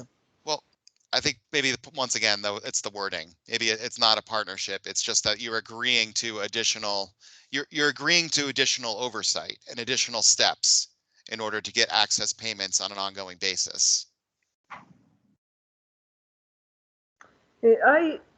I completely understand the reason to streamline things, to make this an easier process to navigate. Completely get that. But I am in the same camp as Holly with the construct of partnership with the VCBB or some sort, even if that's the wrong word, that relationship needs to be, we are granting dollars and there are strings attached to those dollars. And I don't see that we can be on an even playing field. It does need to be a hierarchical thing, and it does have to have some structure because it's millions of dollars of grant dollars. And I don't see it as we can be this kind of equal layer bit. I'm happy to entertain streamlining the RFP, but it has to have enough teeth in it. It has to have enough direction in it to tell CUDs and those folks that are going to be bidding in the construction phase what we're looking for. Oh, certainly. As I said, this is just a thought piece. The RFP itself would Right. mostly stand. It's just you can either choose to participate and provide this additional data on an ongoing basis, so meet these performance standards and receive the payment, or you can say, okay, we got this. We're going to comply to this. You're going to verify. We're going to pay at the end. Can But I this would have to suggest all be that maybe integrated. Rob, maybe we take this off.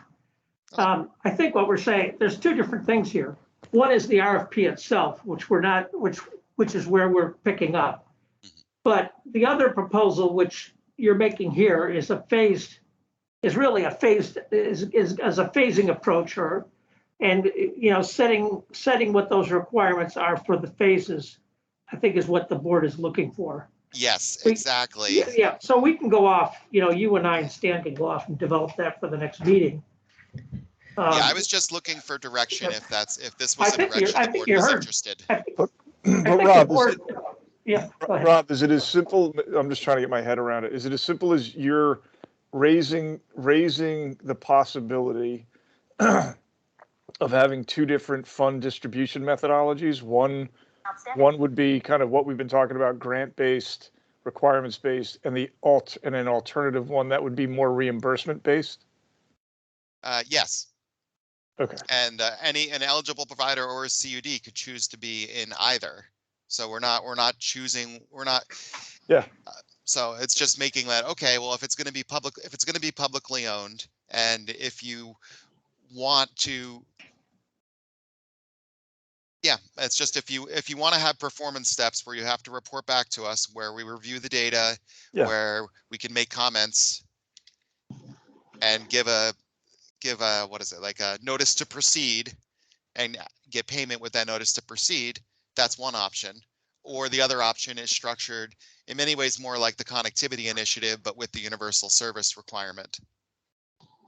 Where it's more of a reimbursement. You go do, we inspect upon completion and then reimburse. Yes, exactly. Okay. Interesting. So how we would manage reserving the right amount of funds if both of those were in play would be something we'd have to figure out. You know what I mean? Because you could run out of funds before someone was reimbursed.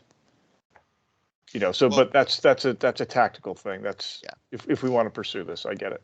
Yeah, and in both cases, they would have to come with at least they would have to come with an estimate of what it would be for their universal service plan. With it being I have it listed as contractor, they would have to determine immediately, okay, what is the not to exceed cost? So it would be working with some not to exceed and some that is more of an estimate to start. Sure. So I just more wanted general feedback, and I can rework the RFP to include these concepts. But we could still go back to the RFP for how we're evaluating things, for instance, and all of that type of materials. Can I just add this encouragement though, Rob? Like, I think it's great that you're thinking of these different structures. I do think you ought to ask around it to a few CUDs and see if anybody would actually be motivated to do this, because it's a huge amount of risk and they may not have the cash flow to do it that way. But I also I did put together this diagram on the fly this morning. I also think we should think about whether there is some way to alleviate the pain of having everything done at once by doing phased grants, like phase 1 construction grant, phase 2 construction grant for each defined project scope. Just a thought.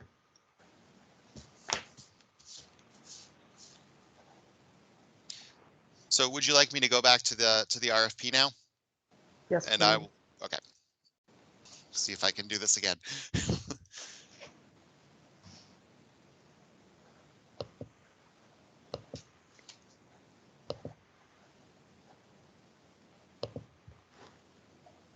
Okay. I take it that you are not seeing a black screen, hopefully? No, we see it. It's good. Okay. Maybe just a little bit bigger. Oh, certainly, certainly.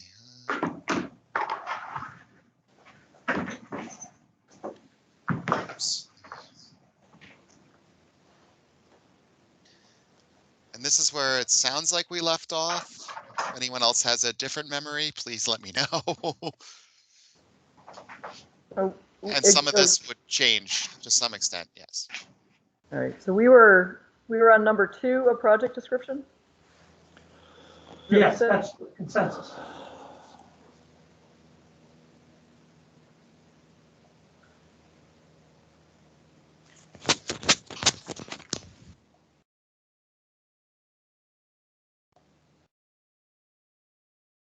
So this was just defining the not to exceed price, asking So, for it so in, can you fix the language in this, Rob, though, to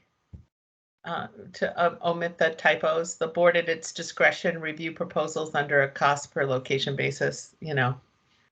What does that mean? it was just giving us an option for how we want to review them, but I guess that's not necessary up here. No, and it would need a verb anyway. I'll add that in just for, And this figure shall include the price of drops based on assumed take rates. So we are in consensus that we want a not to exceed price for the proposed project, and that it includes the price of drops based on assumed take rates. And this goes to the affordability issue of each CUD owning the drop.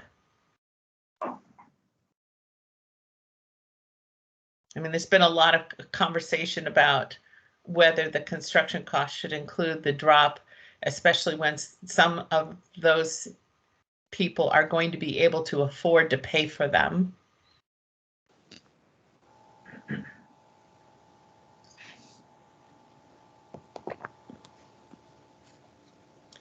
And then these take rate assumptions, are you saying that you wanted them to show the cost per location and the cost for drops?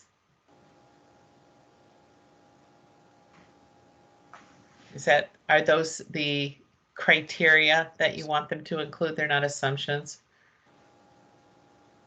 yeah, I guess those were criteria, take rate assumptions. Yeah. I wanted to know what their assumption was on what they're basing their idea on take rates, but I guess there's a first decision there of whether we should be funding drops or whether that should be something entirely separate as a different program even, but I don't know. This is an area where I'm looking for board feedback and everybody else's feedback, frankly. So may I say, Madam Chair, that we've had 2 CUDs come to us with 2 completely different ideas about this. Maple Broadband hopes to include in its construction cost the drops in an effort to make service more affordable. We've heard from EC Fiber that what they do is underwrite the drops unless they're longer than 400 feet, and except for a purchase of $100 per residence or per premises. So I don't know if the board has a policy about drop payment and whether our capital cost pays for drops. My personal preference is that we would start thinking about a program or legislation for affordable drops or affordable connections for qualified customers, so that low-income people got the benefit of those. But there might be technical or practical reasons why some CUDs want to own the drop or pay for the drop.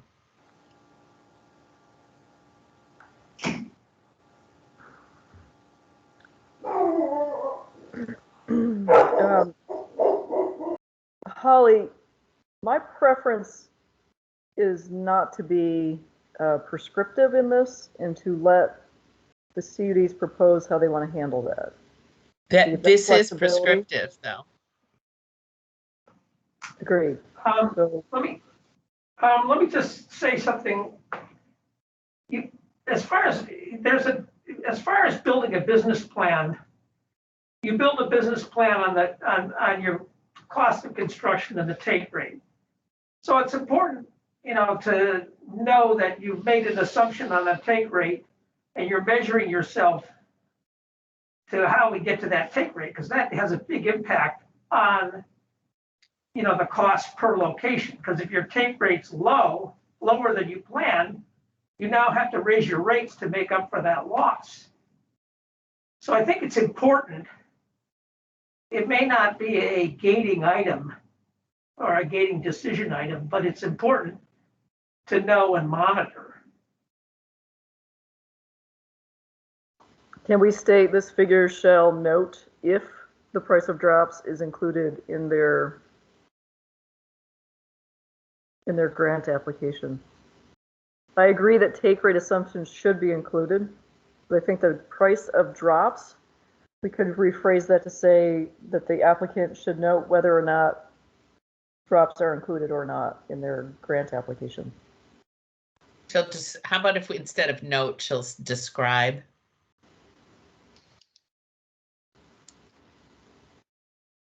This is dangerous trying to do editing in real time. Yeah. See how bad of a typer I can be. Doing a great job, And then Rob. I still think that you're on to something to give us a standard on a per customer basis for what the cost per location is of both the drops and the service. Or am I wrong? Because in a place like NEK, it's just going to be hugely more than in a more densely populated area, so it's irrelevant. Does someone have guidance for us on that? I think maybe they should just speak to the assumptions they've made for drops.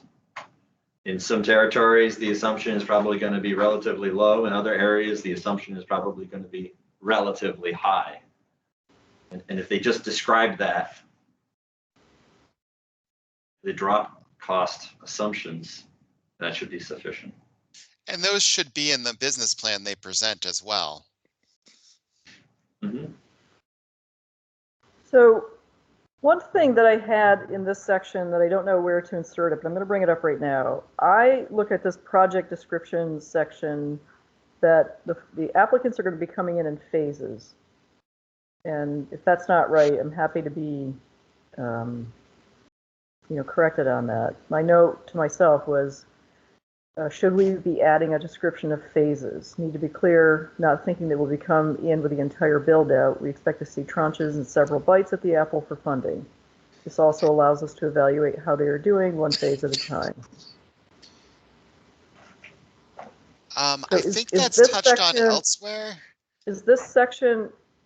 Yeah, it's touched on I think this elsewhere. section should talk about it though, Rob. Okay. That be very clear that we're expecting them to come in phases. All these elements below 1, 2, 3, 4, so on and so forth should be included, but we're expecting them to come in phases. Okay. So when you say project description, I would add in something in here in that very beginning part that the project is a series of phases that we expect. If somebody wants to propose it all in one, they can certainly do that, but we're expecting folks to be doing this in a phased approach. Yeah, I think I had envisioned it that a project is part of as a phase in a plan. Yeah, did you say that in 3 of the timeline? Yeah, that's how I had framed it. I had framed it as we want to know what their universal service plan is. So what are the phases for achieving service throughout their town or their district? And then we move back into talking about what are they proposing right now as the project description. And this goes to our meeting this morning with Holly and Laura, and questions about, according to Act 71, what is a universal service plan? And I don't know if we want to use our general counsel for this. Can we just, well, and Laura has made a very generous suggestion in response that you probably haven't had a chance to see, Rob, but what I think the point of this is that we're trying to say that we want the business plan and we want their universal service plan and we want to know what subset of those things this is. And so, you know, you should use the phrase universal service plan, not universal service project. I don't think I used universal service project. If I Yes, did, you it did shouldn't in have been. timeline in the Yeah, paragraph. number 5. Go back to 5. Go back to 5. Where is- Timeline. Sorry, I'm not finding this here. I have universal service plan. Now go back to what the proposal is supposed to say in section 5. Okay, timeline. Go to Okay. timeline. Of the universal service project. So I just used project twice. Specific phase. Okay, specific project. Universal service plan for consistency. Yeah, Okay. that's right. Okay, that was an easy one.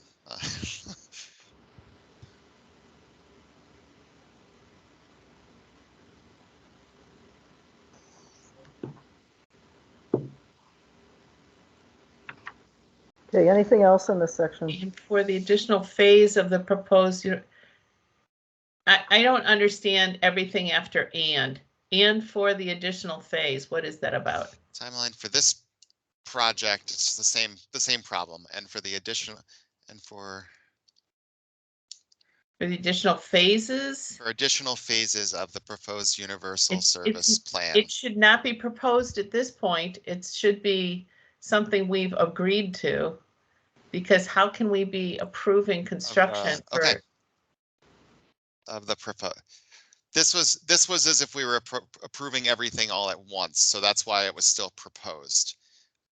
With the new structure I'm trying to present, you're right, it would be approved. Why don't you just say take out proposed, because it doesn't need to be there. Perfect. I like that approach. Too many moving parts. Yes.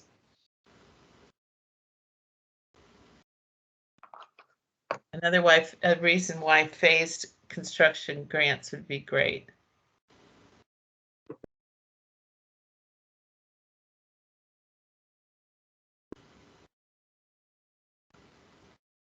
So 4 is just talking about that we want to know what the pricing is. What are you charging? What are the additional fees? So we can judge on affordability and push back if it's not. I'm sorry, that's not what affordability is about. Affordability is whether this program, whether the fees make the project sustainable. That's what the board has said. But do we want to approve a project where we don't know what they're going to charge the end consumer? I would say no. I think we want to see, I think we want to see what their pricing proposal is. Yeah, but applicants must also include details about affordability plans. What is that? That's not what the VCBB has said. The VCBB has said that affordability means the lowest reasonable price to make the project sustainable.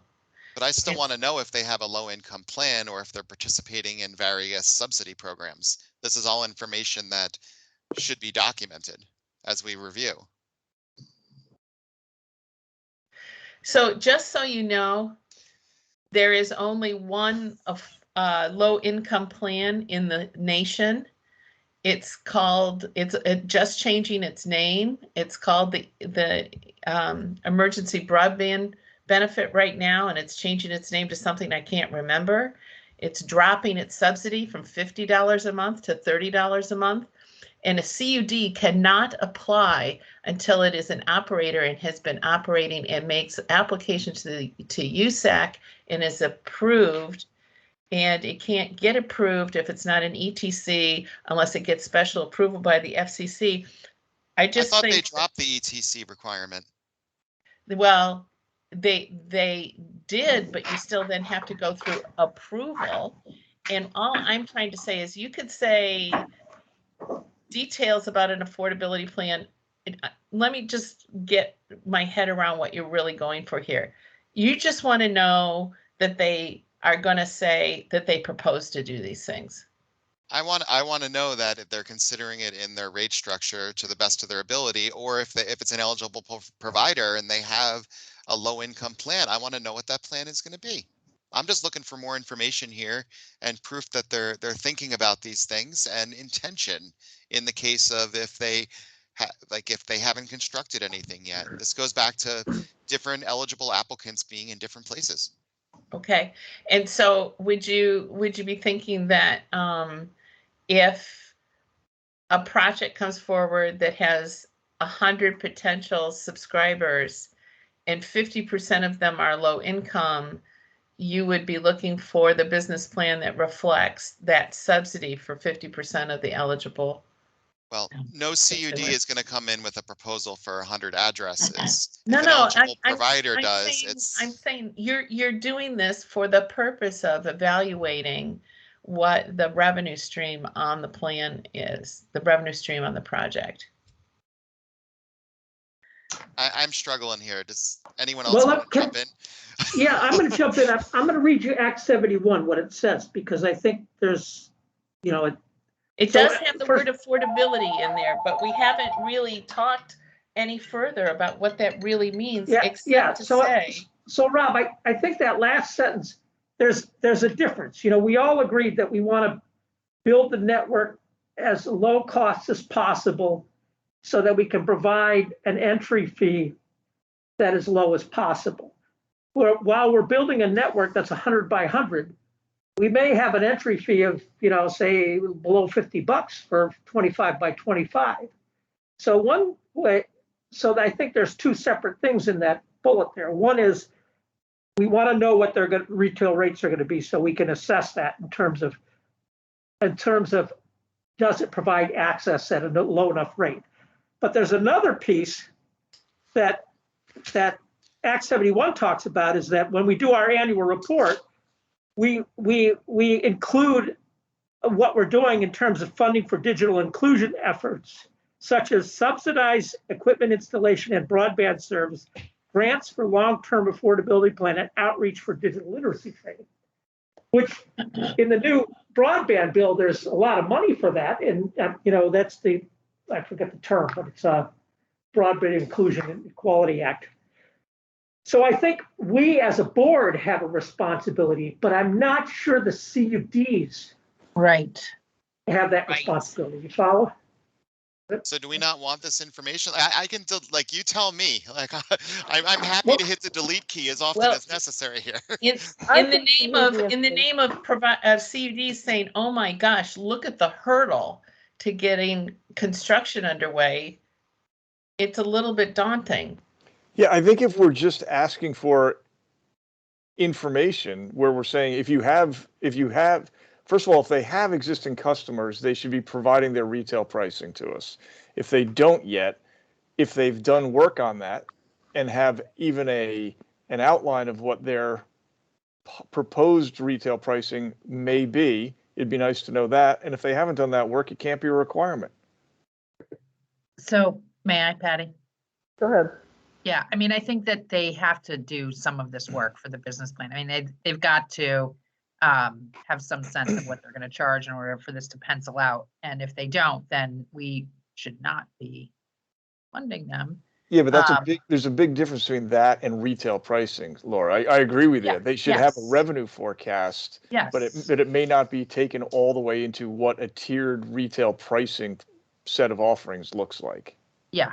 Yep. Yes, I agreed. I agree. I'd be happy to have, I don't want to hold somebody's feet to the fire on the number that they're giving us, but I would like to know that they've, done the calculation and have a sense. I mean, it's data that we should have. How can we say that, these public funds are Yep. Yep. I don't believe that we should be requiring, I think we had said that we want the CUDs to describe how they believe they're being affordable. I think there's general consensus that building out of a fiber network of public funds will make it more affordable. So I'm not looking for super specificity, but I also don't think we should just say, yeah, we don't need to know what they're thinking they're going to charge for their customers or what kind of service they're going to provide. Fair enough. Yep. Should I just add, like, right here, if available, or you provide service in other areas? Should I add some kind of disclaimer here? Because we are also talking about eligible providers that have a service plan somewhere. I actually feel like the language that you have here is not that bad. I mean, each proposal should list all proposed retail prices for service and include all tiers of service. You might, get rid of that. It's maybe more detail. Prices shall include additional fees that could be assessed against consumer accounts. Applicant must also include details about how they, I think it's how they address affordability. I don't know that we required them to have an affordability. How they, I would take out the word must also. Should, yeah. Good.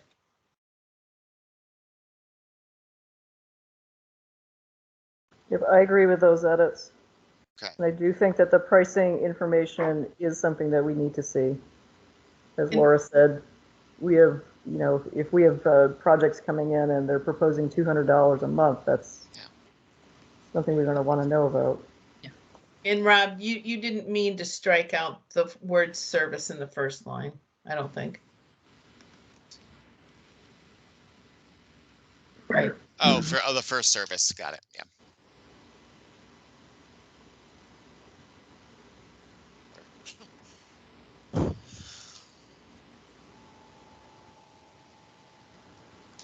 So the fifth point here is I want to know if they're providing additional services. This goes back into if they are providing phone service in particular. I'm curious about video, but I do want to know if they are going to be providing phone service because that has some other requirements and some other resiliency issues to make sure. Because if they go on. Yeah. If I might, Patty, I would suggest that we ask specifically if they will be providing phone service. Yep, I'm fine with that.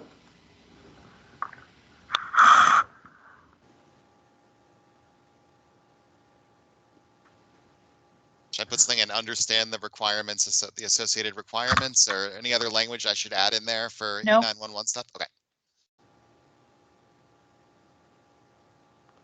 Yeah, I'll just let you guys know, I'm trying to toggle between a large version of the RFP and the Teams meeting, so I'm going back and forth here, and that's why I seem like I'm disconnected. And I have 3 monitors going, so that's why I'm going in I all different wish I had directions. 3 monitors. Sometimes I like it, sometimes. Yeah, I hear you. So 6 is detailed project budget. So this is the budget for the specific project they are proposing, and then other information that gives them the leeway to provide additional information. I'm fine with this section. Okay, going on to part 6. Did you want any requirement in this about collaborations about adjoining towns or anything like that? Or adjoining, you have other CUDs. So the 2 questions are really coming to mind. Sure. Sometimes we say, have you been to the adjoining town? That was about extensions into adjoining towns. And so I don't know if you want that or not. Where are we, Holly? I'm sorry.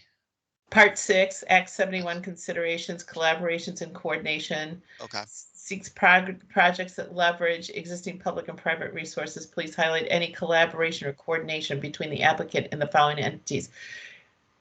Collaboration, coordination has been, now we're talking real construction dollars here. We've been doing, like, have you had a phone call? Did you go to coffee? Any of that counts as collaboration. Do you intend at this time to ask for anything in writing as an agreement between these parties, if it's material to the plan? Or, there's instances where CV Fiber and EC Fiber were doing work for each other. I mean, what do you want to see in terms of collaboration? Is it anything more serious now?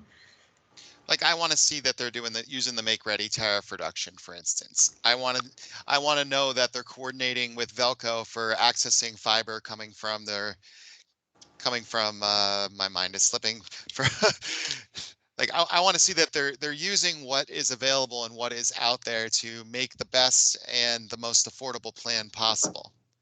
So you're not making it a condition of the grant money. You just want to know if they've asked. I want to know, well, these are how we're evaluating. They're not in Act 71. It's a laundry list of factors that we need to consider when we evaluate the applications. That's right, but you're not making it a requirement is my question to you. Like for example, that CV fiber, EC fiber, I know there's no, we made our grants based on their oral representations of collaboration, but there is no documentation on what their project collaboration will be. And if you're going to if you're going to evaluate them about whether they have an agreement to go forward that's pertinent to the project that you're trying to fund, isn't this where you say it? Well, maybe just with a sentence right up here, please explain how your proposal addresses the following concerns and attach documentation. Does that solve the issue? It leaves it up to that. It leaves it up to them, knowing that we're gonna certainly take in. Seeing something documented is gonna hold a lot more weight than. Rob, Laura? how about attach documentation of collaborations?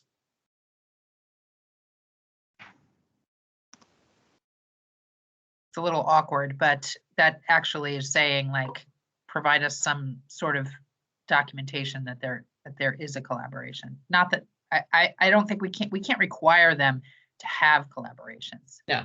But if they do, we would like some documentation of it. I like that, Laura. It's like if we're granting this money based on your representation, there's a collaboration. Show us the beef. Yeah. Sure. And I know there's some weird spacing stuff in here. I'm not sure why, but. And should I add towns here or anything, or another I guess that's under entities, other CUDs and towns. I don't know. I'm not sure where it should be in there, but I feel like I do want to know. Like, I'm excited to hear if Waitsfield is collaborating with the town of Bolton and Bolton's developing a universal service plan, for instance. Like, that's good information that also speaks to community engagement. Maybe this isn't the section for that, because we do talk about community engagement later. Well, no, I think you're right, Rob. So it would be, but it wouldn't be other CUDs and it would be other CUDs. I mean, what are the eligible entities, right? Or municipalities that were not part of a CUD June 1st, 2021.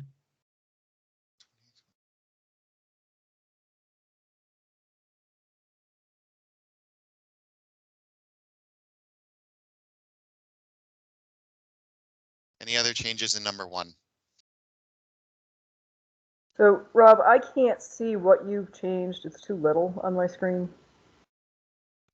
I just want to put the point out that, for somebody that fills out grant documents, if we're going to require the grantees in their proposals to submit a, demonstration of collaboration and coordination, you're going to get loads of emails and we should require stuff that's going to be helpful, but not do it as a data dump that just produces mountains of paperwork that are useless.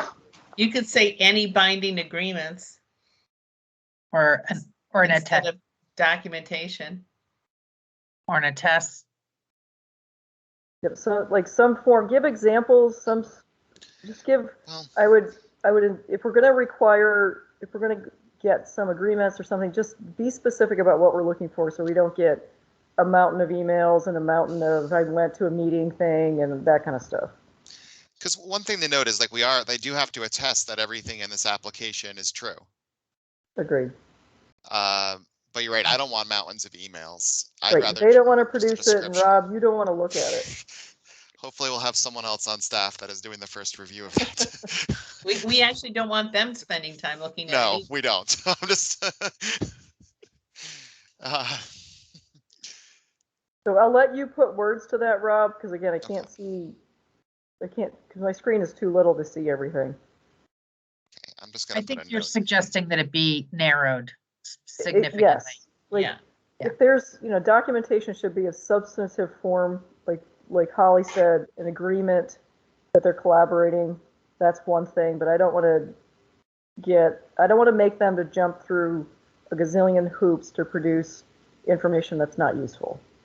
Nobody Or wants even that. a summary of any executed agreements. That's good too. And then Rob, if you want to look at them, you can request them. That works, including a summary of any agreements. Thank you.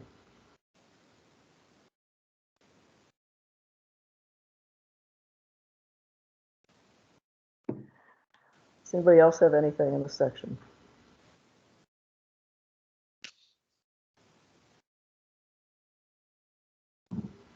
Can we keep going, but Rob? We can keep going, and this is like just going through the different things, and the resiliency and redundancy thing, like we're going to be reviewing plans, but that I want them to be able to explain what they're doing in terms of interconnections. A lot of this comes out in the outside plant design already, but I don't know what else how we want to be more prescriptive here, or if this is enough.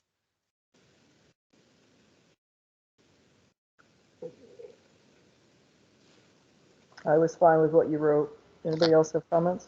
Yeah, I mean, I think we want it to be clear that, having, giving thought and building in resiliency and redundancy into your phase design is really important, and will be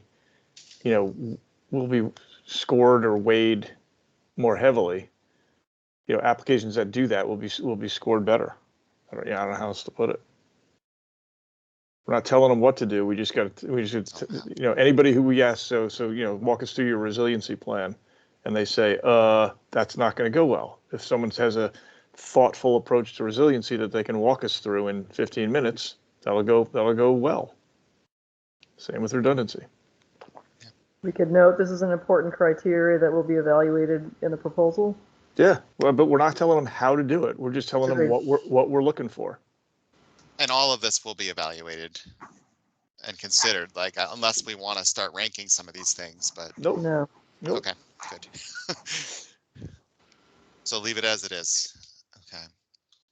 So then this gets into the whole overbuilding question again. So does this overbuilding, I didn't go back to the statute, does this track with the statute's definition? The statute says that any overbuild must be incidental, and that I think the only thing I added is I aligned this with the requirements for ARPA funds, where I made sure that I specified wireline, and once again, I have the reliably achieves, and that's in the infrastructure bill, and it's just aligning it with with where we're getting a lot of these federal funds for. Let's make it simple. We don't need to have two different standards. Because overbuild is a term of art in the act, could we just say applicants should explain any overbuild that is necessary? I mean, you're saying why the overbuild, as though this was in fact more than incidental. So it would be best to say why any overbuild or why an overbuild is necessary, if any. So I was asking for a percentage based on their plan. Yes, but we don't know what percentage equals an overbuild. Well, previously we said 20%. So we should say that here. And then where there is an overbuild, applicants should explain why it is necessary. I'm only objecting to the word "the" in front of overbuild, because there's no definition of overbuild here. Okay, because that's defined up, overbuild is defined up above, but Why? but I want to, and you want me to put a note of just referencing the definition? That's fine, or you can say why an overbuild or any overbuild is necessary. Why? Any overbuild. And how it is incidental.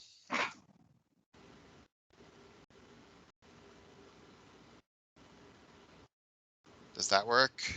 Does for me. Thank you. Okay.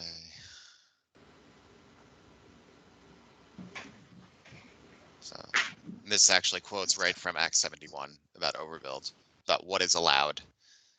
And we interpreted it in the definition.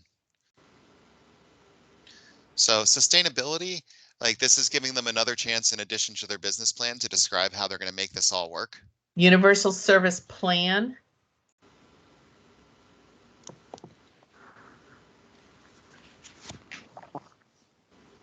Thank you for helping me be consistent with all that. No worries. And this, I know we want to know the other sources of funding and the status. Like I want to know if they're applying for USDA Reconnect. I want to know if they've gathered additional ARPA funds from towns that they're serving. Boy, I just think of this as a financial question. Cost of construction is X. Anticipated revenue is Y. You know, cost of maintenance is Z. I said those in the wrong order, but you know what I'm saying? Like sustainability is not how many sources of revenue. You know, you could actually lose money by getting grant money if it takes time or costs you a lot to apply or blah, blah. So to me, sustainability is, you know, explain how this grant ensures that your proposed project will be sustainable. And sustainability means that your business plan anticipated revenues will account for any cost of the network. You know, without, and I would expect answers like, without this grant, we will, you know, we'll have to raise rates by 10%, or we'll be underwater by X, and we're applying for a grant for that amount of being underwater, or something along those lines. I'm not having a good. How I'm having some trouble here. How will this grant, if approved, increase your sustainability, your long-term sustainability? I'm not sure if that's your network sustainability. Yeah. Long-term networks. So just have that as the question. Yeah, that's what I would do. And not have them describe other sources of funding. Well, fine with me if you're having them describe other sources of funding. We did that in the pre-construction grant already. But this is also for other eligible applicants, though. Yeah, and you may want to know if people are going to the bond market or whatever, but it's not binding. They're just going to tell you what they think they're going to do. Well, maybe somewhere else we need to see what contribution. Like I'm hoping that eligible providers are going to have a little skin in the game too. That they can show what they're putting into their network construction, for instance. Like yeah, Rob, I would keep the line that the applicant should describe all other sources of funding and the status. I think that's appropriate to keep. Okay. And I actually, yeah. And I think the first sentence is really confusing under the subheading sustainability. I think I agree with you on that one. Should I just delete it? I would. Because like what I want to see, I guess what I'm trying to get at in this question, and it's certainly not written correctly, is okay, we're funding one project in your universal service plan. How is funding this one project going to make sure that you're going to be able to complete the entire plan? They may not know that yet.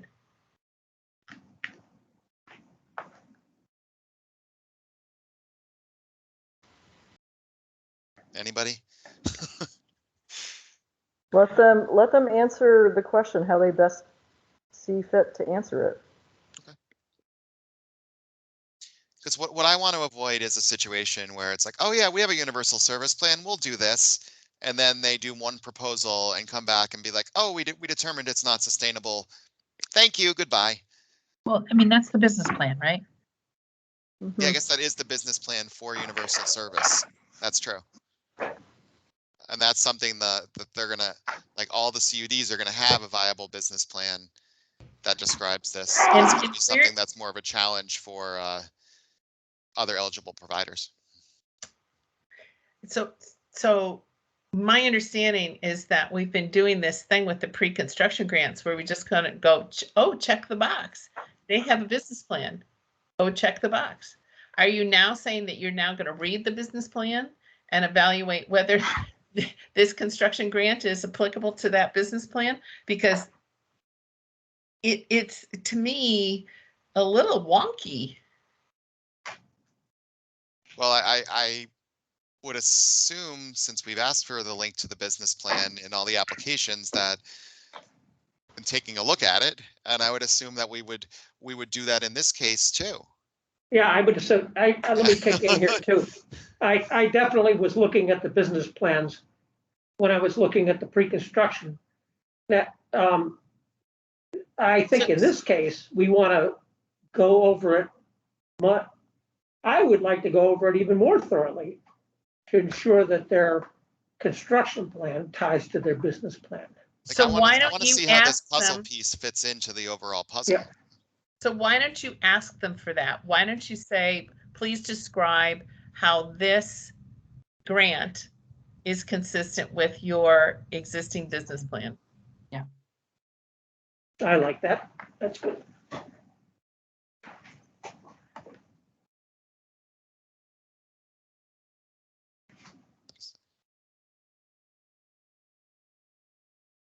Okay, affordability. Did we already talk about affordability? Sure Oh, I have seems this like whole it. separate section here. When I was also spoke about in the rates. So this is certifying they're participating for subsequent program. It's and if not they're called that right, anymore. So just make a Yep. note there. I can change it, or subsequent program. We'll see when that other program is up and running.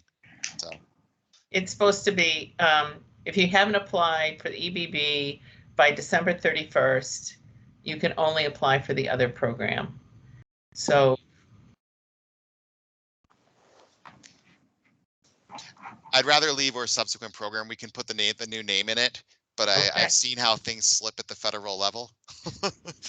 if they, the applicant, If that. how about, why don't you just say the applicant should explain for not participating, reasons for not participating. You're going to get answers like, we don't qualify yet, but it's up to you.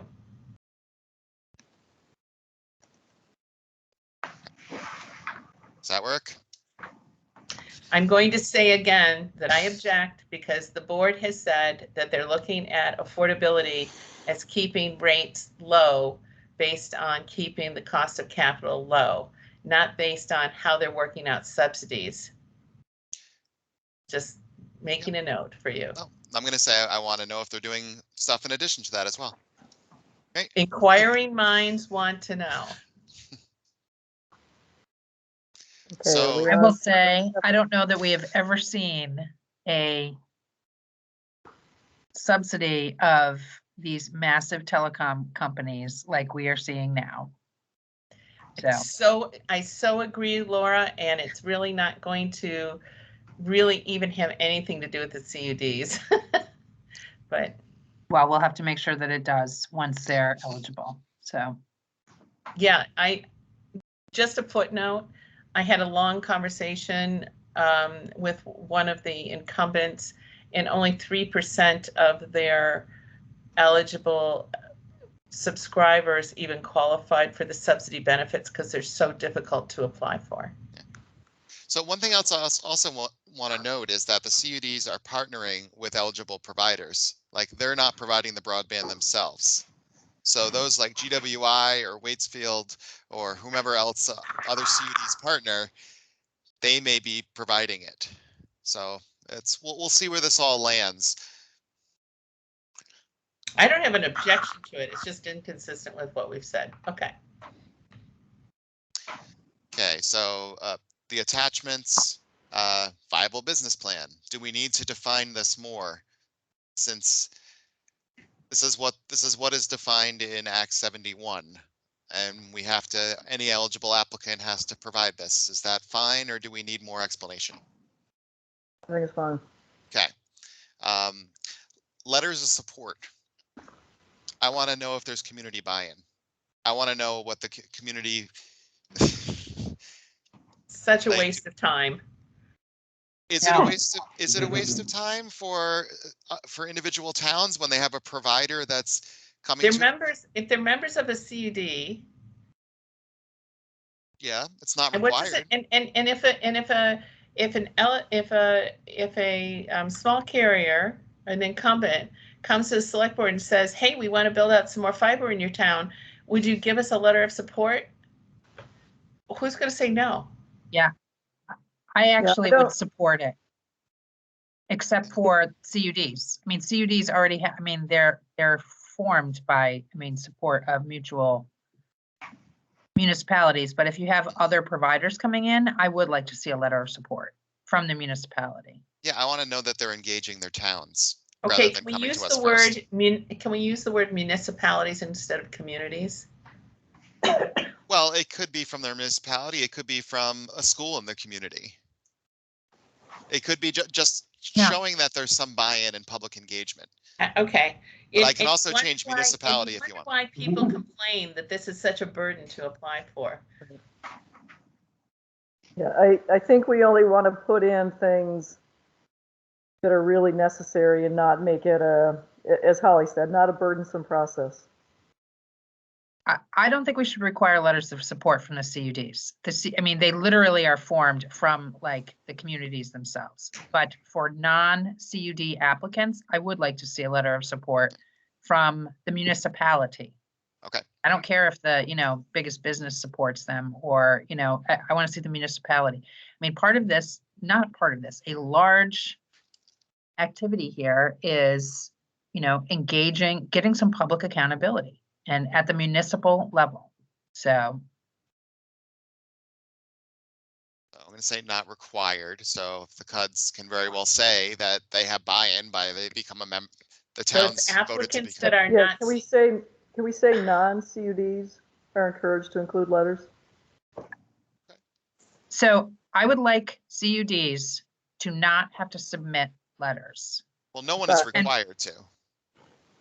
I would like the non-CUDs to be required to Got it. submit a letter of support from the municipality with which they are working and have a Got it. universal service plan.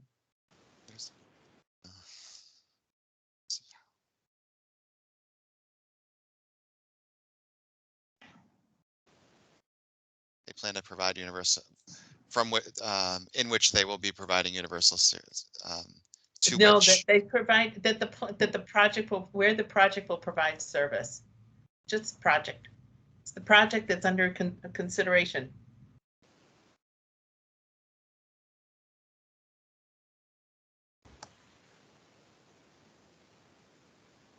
The municipality to be served would be enough. Yes, it would be enough. Okay, Municipality to be served. perfect. And I would get rid of everything after that. So this was something also just trying to deal with. We've heard concerns about certain providers that can promise the world and not deliver. And part of our due diligence of checking in and seeing if there's any complaints or anything like that, this is giving them an opportunity to be proactive and stating that, yeah, we are going to call over to the PUC and find out if there's been complaints about service quality.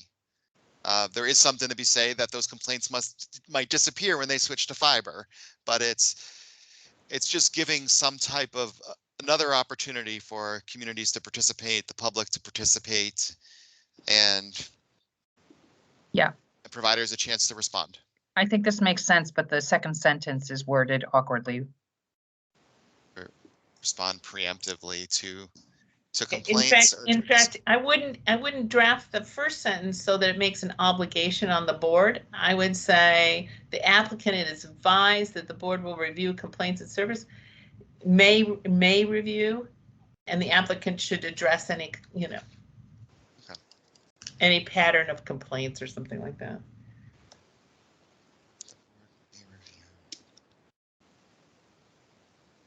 Complaints and service quality.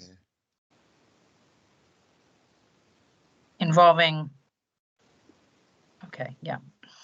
The applicant is advised to respond preemptively. Does that still work, or? No, just take it out. Oh, or I see. Just say the applicant should be prepared to explain.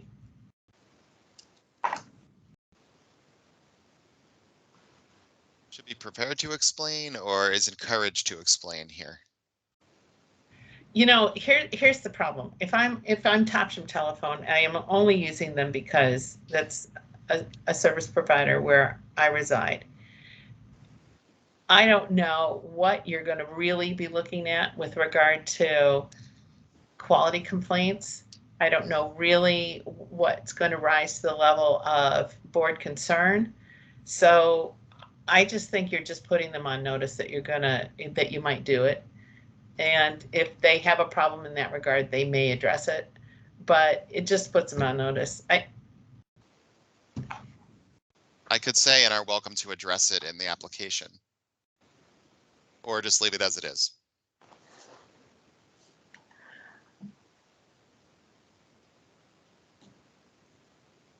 So you're saying the applicant is advised that the board may see if there is a service quality or complaints against the applicant. So what if we have a CUD that is putting forward a proposal with a provider that has service quality issues, which is probably more likely? I guess it's the same question then. Well, but then the wording doesn't work. So. Okay. May review complaints and service involving the applicant or the applicant's partners or the applicant's partners. The proposed service provider. Yeah. Involving Yes. the applicant or any associated Proposed CUD. service. Yeah. Proposed service provider is. Yeah, I think this covers it. That's the right. There you go. Okay.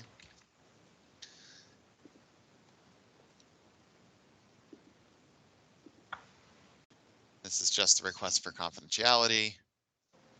So they're marking stuff that will be reviewed.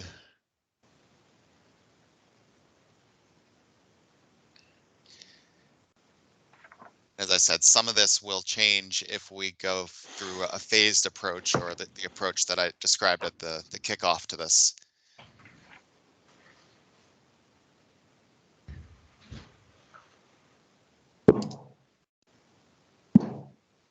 So as I said, like if we do that approach and there is the contractor, we're going to do this project.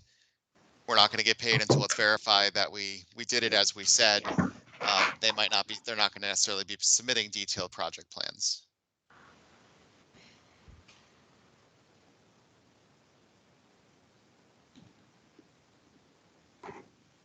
And once again, we'll talk when we talk about contracts. We are proposing a system that will take in all this data.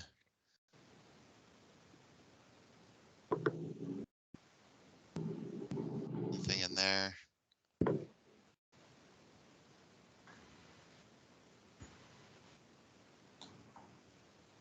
So this is stuff I mostly took from the connectivity initiative.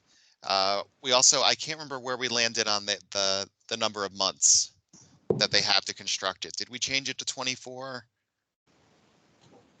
Or did we ask them to just say how long it's going to take? Like, where did we land there?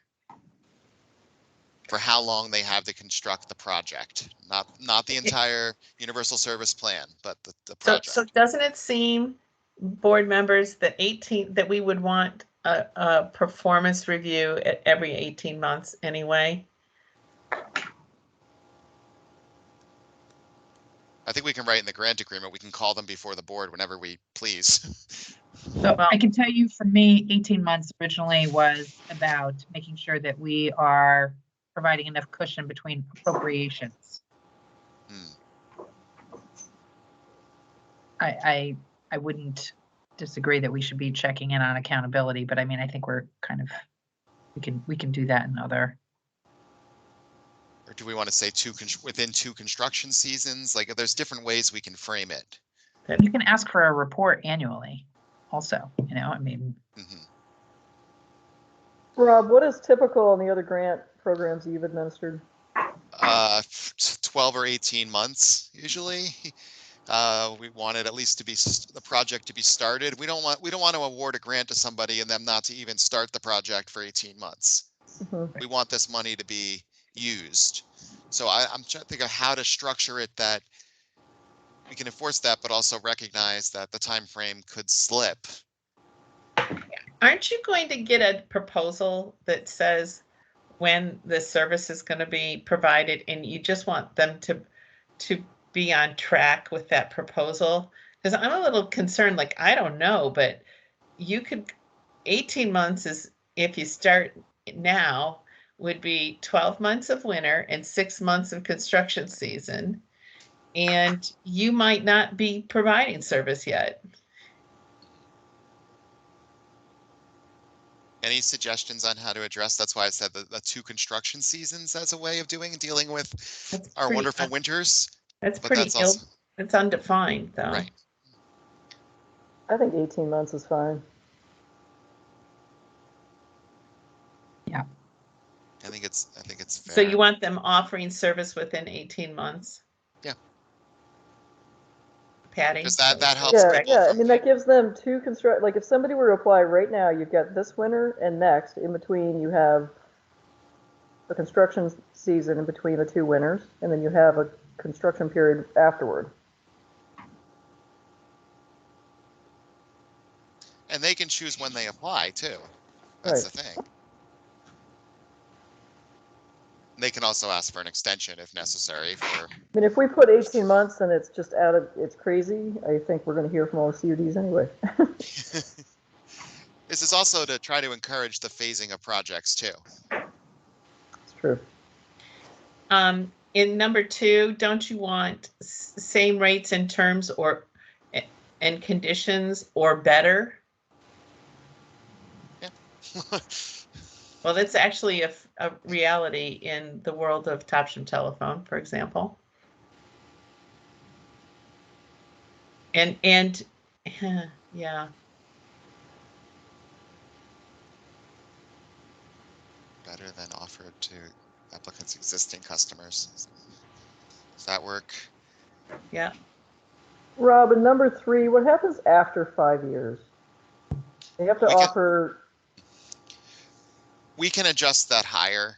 I don't think it's gonna be much of an issue with this, but it was more of just setting a performance period that we're going to continue monitoring them. Mm-hmm. I mean, is that typical? Do you usually see this kind of notation? This is direct from the connectivity initiative. So this is included.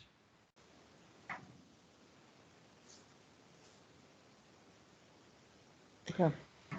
So does number 4 really apply where you're saying 18 months? Are you saying, like, I'm not sure how quarterly, do you mean every 90 days? We could also just say file progress reports and then determine it in the grant agreement. Yeah, I mean, quarterly makes no sense in this context. But it's like they're going to have reporting on yeah, I guess it depends on the project and the structure of it. So consistent with the agreement, yeah. Yeah, file progress consistent with the grant agreement.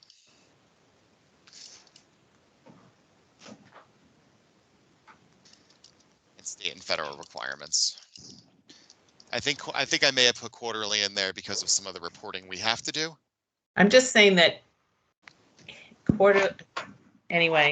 quarterly is not, if this is contractual, it's not really, because this is not the grant agreement, but quarterly doesn't make sense in this context. It just doesn't.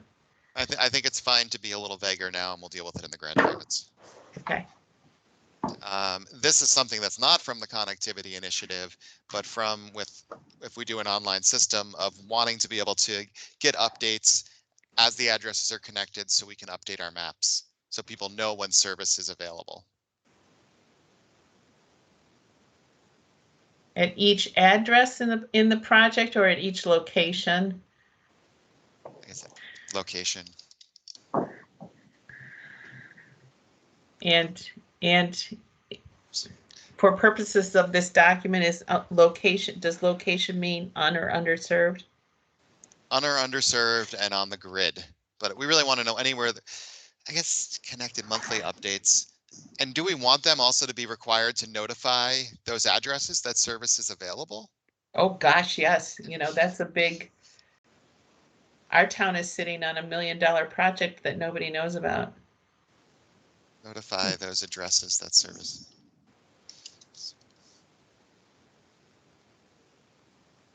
Now available. God, you think from a marketing standpoint, they would want to do that? That should be. It should be a Ken, no-brainer. we can talk about it offline. It's more complicated than that. Okay. So network performance and monitoring.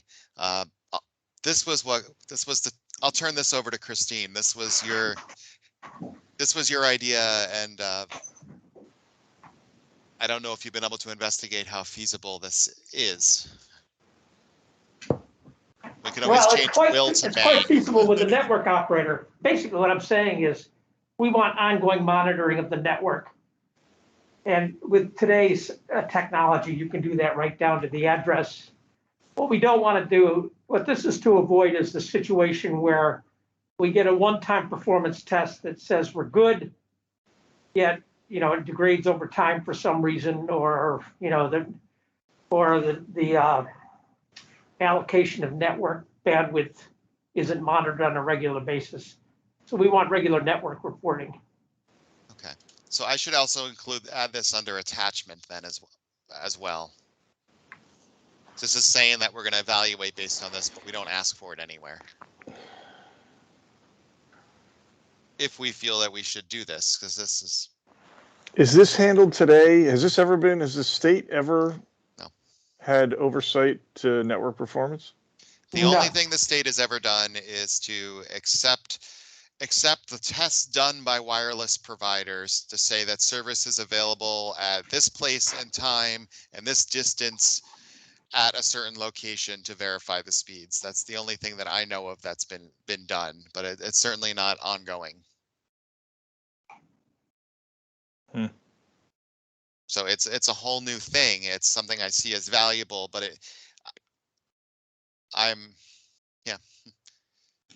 we could just change this to May and then investigate that and ask them their comments on it. I don't know. I like the idea as a concept. I'm trying to figure out how it works in reality. May works.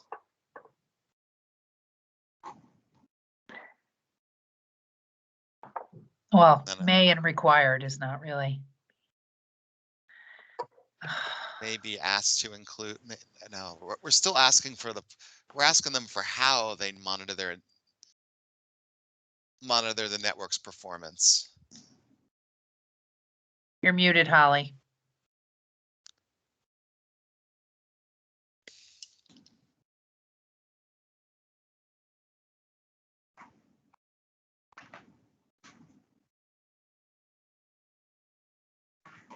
Wow.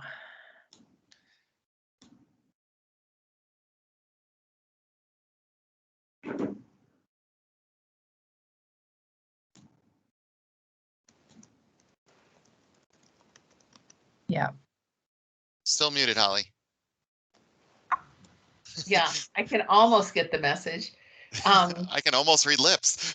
You're pretty good. Applicants shall be required. I mean, either you're going to require this or you're not. Well, I guess what this is just saying is we're asking them how they plan to do it.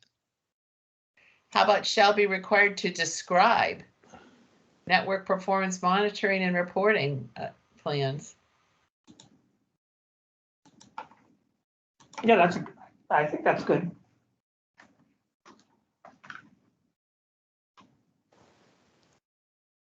And I'll move this to the correct place in the application. So I don't think it belongs here. Okay. Okay, geez, still going. Close. Are we? So some of this is state language that we may or may not have to include. This is what we'll figure out. It's just about coordination. It's about some of the. We're figuring this out with finance and management since this is a different type of program. I think this is clear. And this is directly from their guidance. Their guidance is saying that we're going to make qualitative determinations. We don't need to score these applications. We want to do what's best for the communities. So So you're this going to goes. take scoring. So it says will not be. Okay, thank you. Yep. I get it. So how I was imagining this, we had that whole long list of what you need to do to be a required applicant, which may adjust if we lower the gate some. And now this is what we're looking to give priority to. These are the type of projects we're looking at. So Isn't this redundant with the other elements you just described? Let me. Way up, you were I know, talking I'm going about, back. I'm going back up to. Evidence of collaboration. Well, this is where we were asking them to describe it in their application. This next Okay. part is how we're going to review it. We Okay. could condense it to. We could probably condense it together and just ask them to describe these, but I'd rather give them an outline of what they need to provide. I'm trying to get back down. Right. And this goes into more detail, like leveraging existing. Like what we're looking for. Like if we had to do checkboxes, okay, we're going to give you a checkbox if your communities if you have communities that are contributing local fiscal recovery or other funds, for instance, that you're leveraging other construction projects that are happening, that you're using the tariff reduction for like for the base level, or for other eligible providers that if they're putting in their own money. I want to know that. So I'm just saying from a structural standpoint, it would be really irritating for me as an applicant to go through and provide all that stuff up above. And then I get to these things and these are more specific than those things. So maybe all you need to do is provide this list. I don't know. And ask them to address each of these things. Yeah. Or brownie points will be given for the where these elements appear in the application. Brownie points being a technical term. Uh-huh.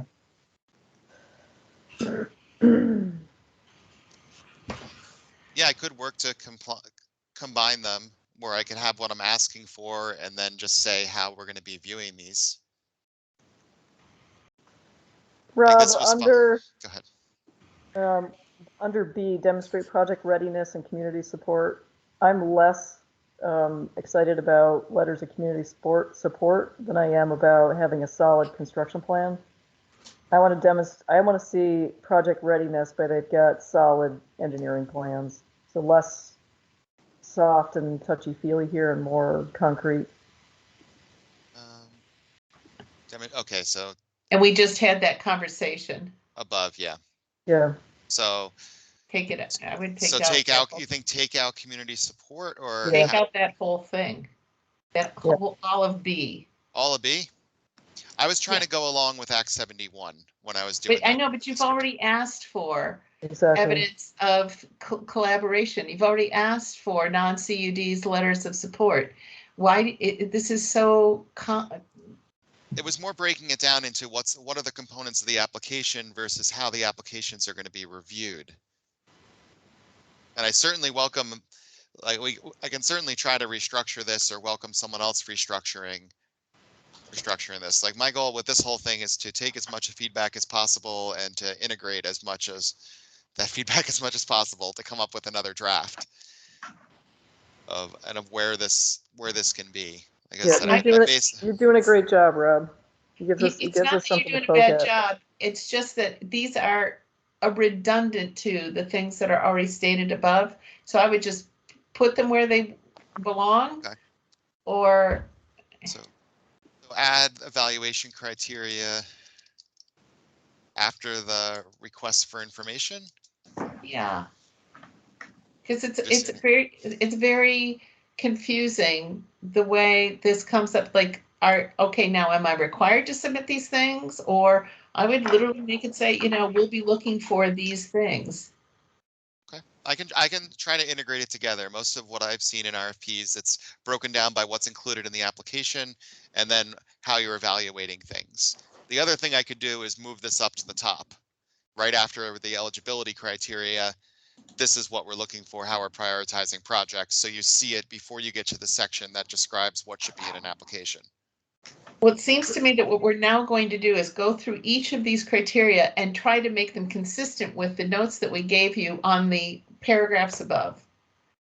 And that's essentially what Patty was saying when she was saying, let's eliminate some of this community support language. We already talked about this. It, right. Okay. But Rob, can you go through this and make it, if you feel you want to include it, make it more condensed and make it consistent with the comments up above? Yeah, I can integrate it all together. That's not a problem. Okay. So.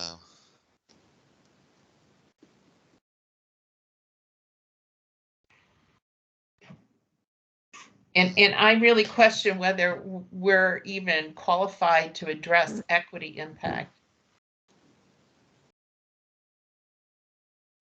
Well, this is just saying, have they provided the detailed demographic information that we're required to provide under ARPA?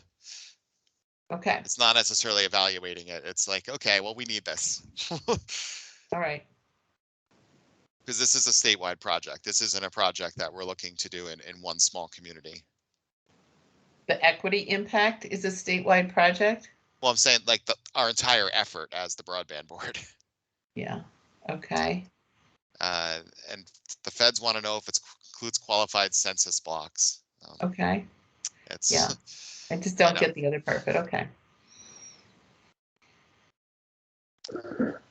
Geographic diversity.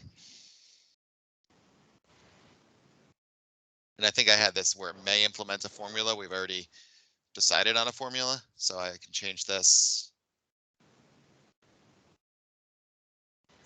And we've already talked about. I can just take that out. Yeah. And we've already talked about affordable service.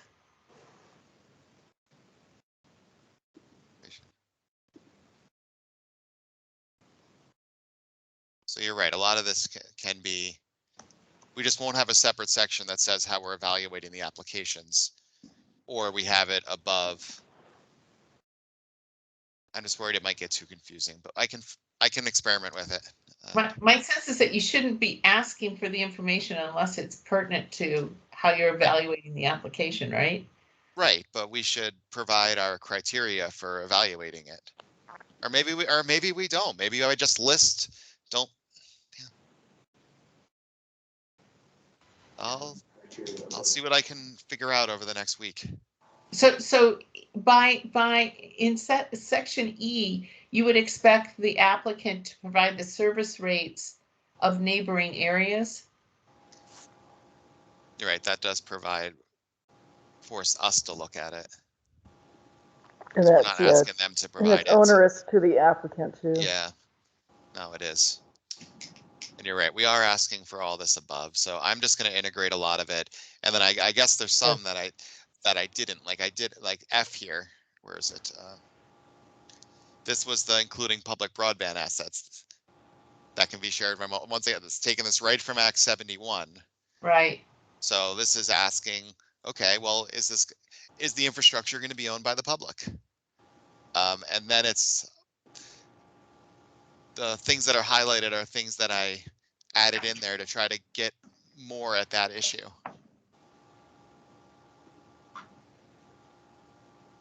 Well, and is this addressed? I don't know. Is this addressed in meeting a criterion for open network architecture, or, I mean, Shared by multiple service providers. So I can interpret that it doesn't have to be shared at the same time, but that it might be, you can end the contractual relationship with one and start another one if there's service quality. Or for allowing competition after a number of years would be do that. Isn't the standard way of addressing this is I'm building more fibers than I'm needing to deliver service? And that's what we have with the last one. That does the design include extra capacity for future growth and public uses? But there is the question of with their operating agreements and or with a private provider or anything of if any of these are an option. Okay, well, this is where I go into the, oh my goodness, is this really something that's part of an enforceable grant requirement? Or is it inquiring minds just want to know? And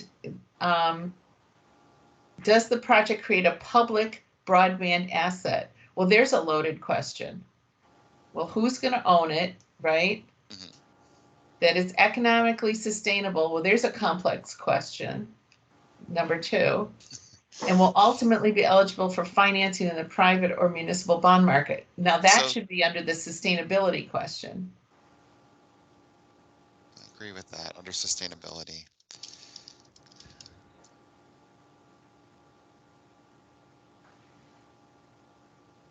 I don't mean to, once again taking. I'm not exasperated with you. I know this comes No. right out of the legislation. I'm just trying to think of the impact on the applicant. And frankly, that also impacts us as board members and you as staff members. Like, what's an adequate answer to that first bullet point? I think these are both from Act 71 of things we're supposed to consider. So that's why I was putting them in there. Okay. So is this part of a project that is sustainable? Yeah, that's what it comes down to. And so if there's a business plan that demonstrates that if there's a business plan that shows that this is a sustainable business model, there's your answer. Right. That's fine. And if your business plan shows that it's not a sustainable model, then we should not be seeing an application here. Laura, how would you address whether the project creates a public broadband asset? Is that determined by whether it's owned by CUD or if it's an eligible provider of some other sort? What are you going to say? So an eligible provider is working with a municipality. Yeah, that's a good question. Eligible provider working with a municipality for a universal service plan. Not really a public asset, it's a publicly funded asset. Hopefully we have very few of those. I just think it's going to be a little bit challenging for us to make findings on those kinds of things.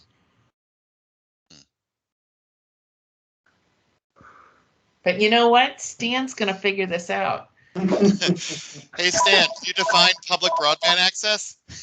Not at this time, I cannot, no. So I think this goes to looking at the criteria in the legislation and translating it, and that might be something where I do lean on you, Stan. Sure, absolutely. Because there's a whole list of criteria that should be considered in awarding funds and things that the board is supposed to do that I'm trying to cover here, and it does seem like it's finding the line between it being comprehensive and being onerous is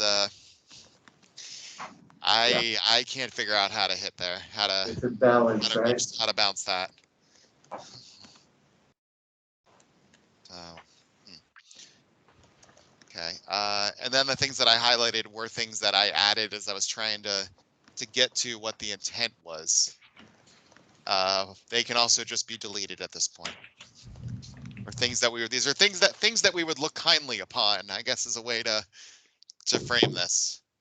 We don't, since the language is out of Act 71, I wouldn't delete it, but we can interpret it any way we want. The highlighted part isn't. Right. It's not in Act 71. Okay. No, it's not, and I would take it out. Right. Okay. Take it out. This is okay. And if they're doing the design standards, they should be answering this anyway. So that's the challenge. That's why I was like putting this as evaluation criteria, not necessarily aligning with everything we're asked, because by providing all the materials we requested and answering those questions, we should be able to answer these questions. Well, this is a standard, this is a construction standard that you have in place. So that's how you address that one, right? Yeah, that's just. So, and this goes into the quality of service one that I added again.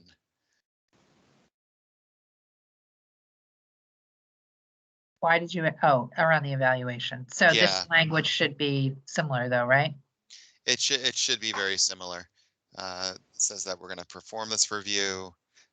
This was the letter of references again from the municipalities. Which you've already addressed.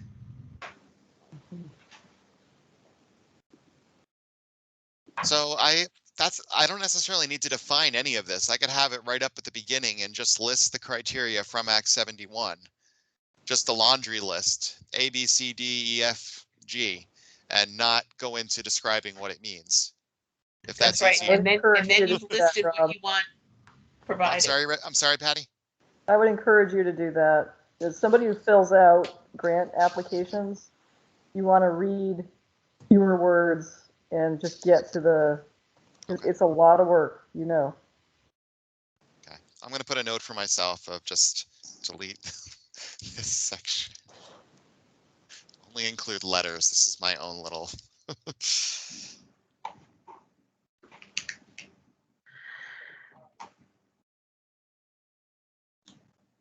so I will hopefully understand what that means when I go back through this. So this was standard saying that we don't need to interact with the recipient. We're going to, but it's just saying that we can very well just take a proposal, decide to approve it or not. We don't have to invite them, but we most likely, I'm assuming we will. But it's encouraging them to put everything in the application. Don't expect us to ask questions. Imagine what we want to know. What questions do you think we will have? But that's pretty standard. This is all pretty standard.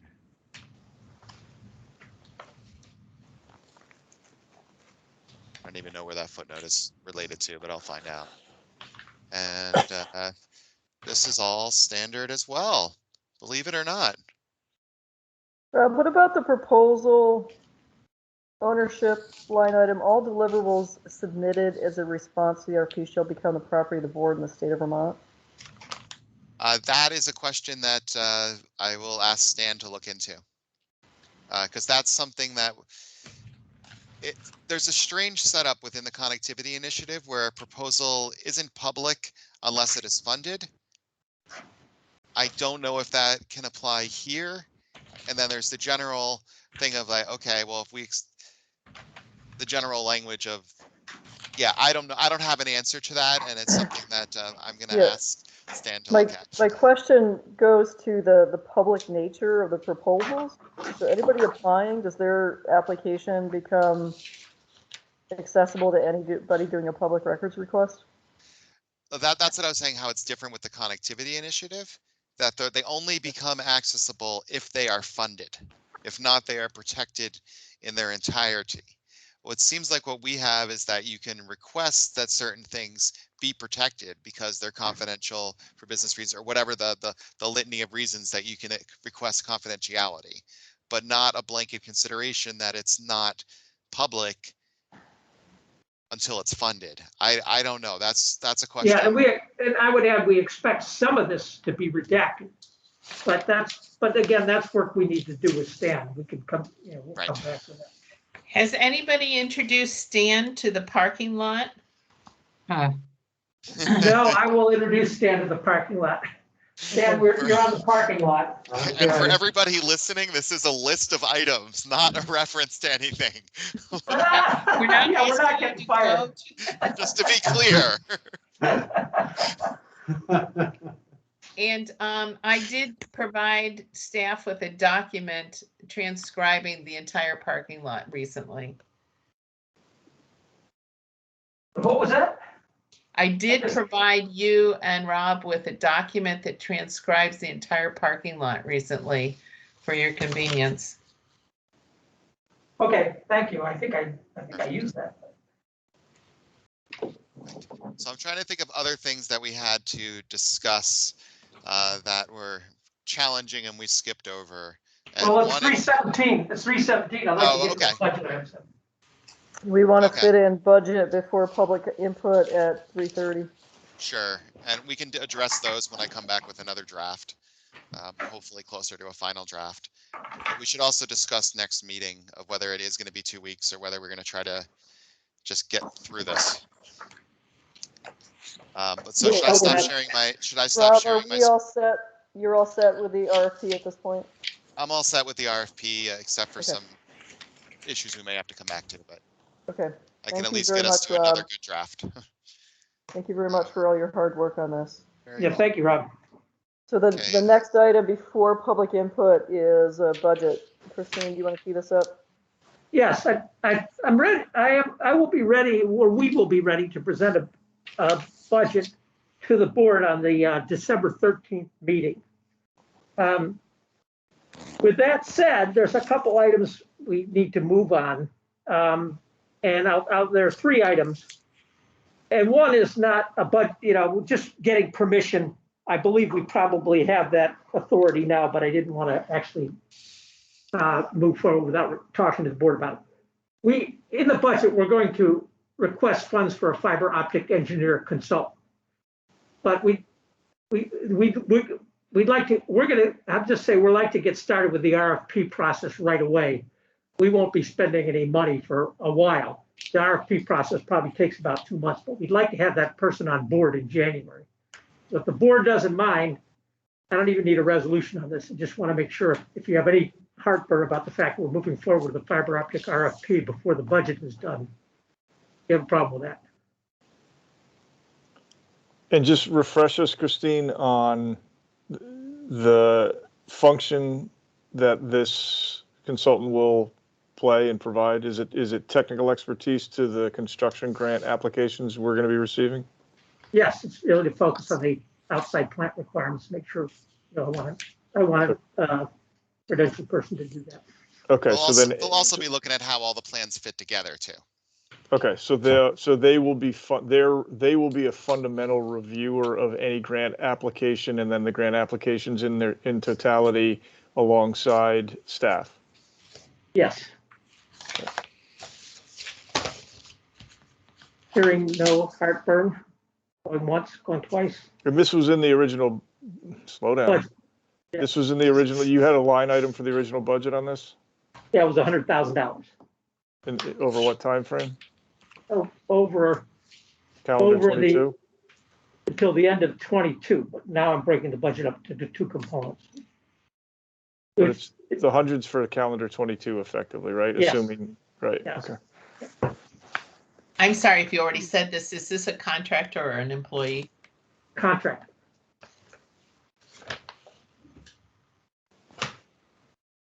Yeah, I think there's no question we need it. Okay. Next one is, Does anybody on the board, just to make sure we're all on the same page, anybody object? Okay, we're good. next item is this is going to be not fun. This is going to be funded through leftover 315 funds.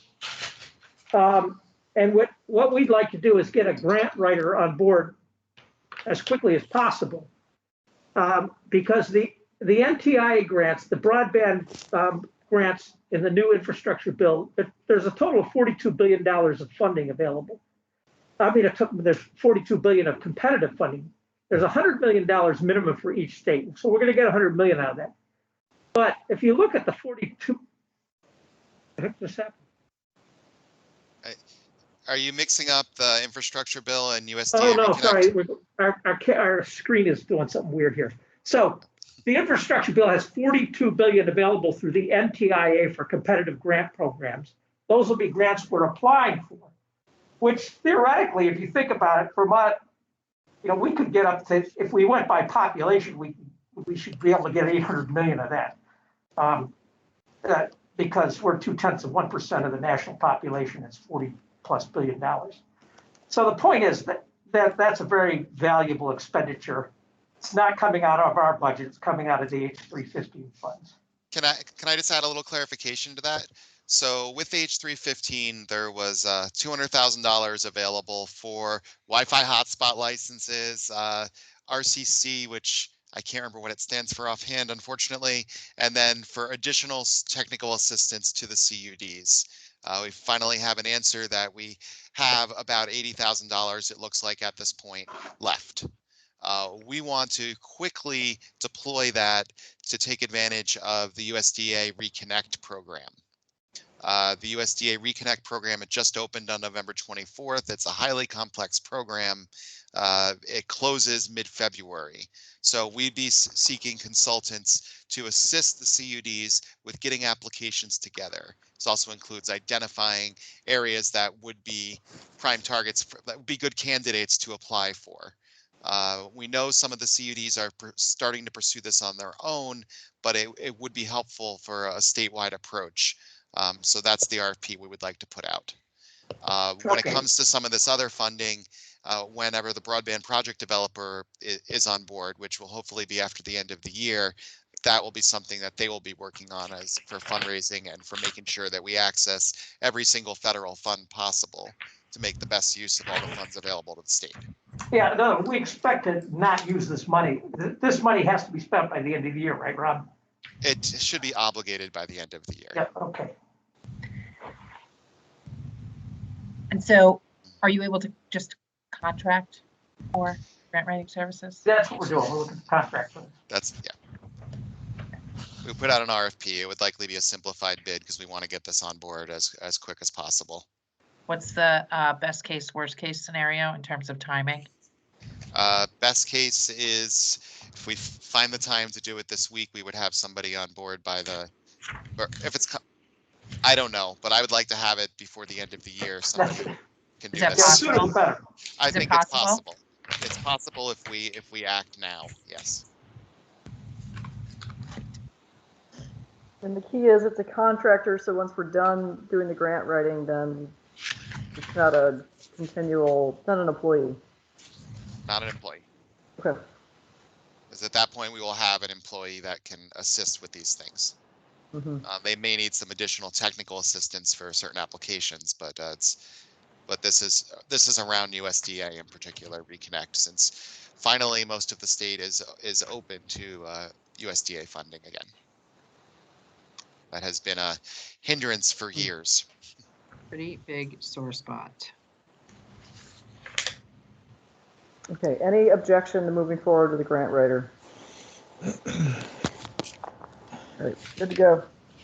And then finally, this, Rob's been doing some work with NBRC to get this funded, but we're looking to fund software, a piece of software that we can use to manage our grants and compile all the GIS information into one data space. It's called VetroFiber. Well, that's one example. We would do a simplified bid to be sure. We would do a bid to be sure of what else is out there, but it's what Maine is. VetroFiber is what Maine and several other states are using. There might be other ones out there. We've shared some information about it. And we've been in discussions, but this would allow us to centralize our grant program, centralize all data, and use all of the different tools and layers they have, including all the data for all the federal programs to integrate it into one place, among other features. So, and again, this is something we would like to have in place in January when the construction grants come back, so we can use it to evaluate those grants. And it's funded through the NBRC grant that Rob has already been negotiating.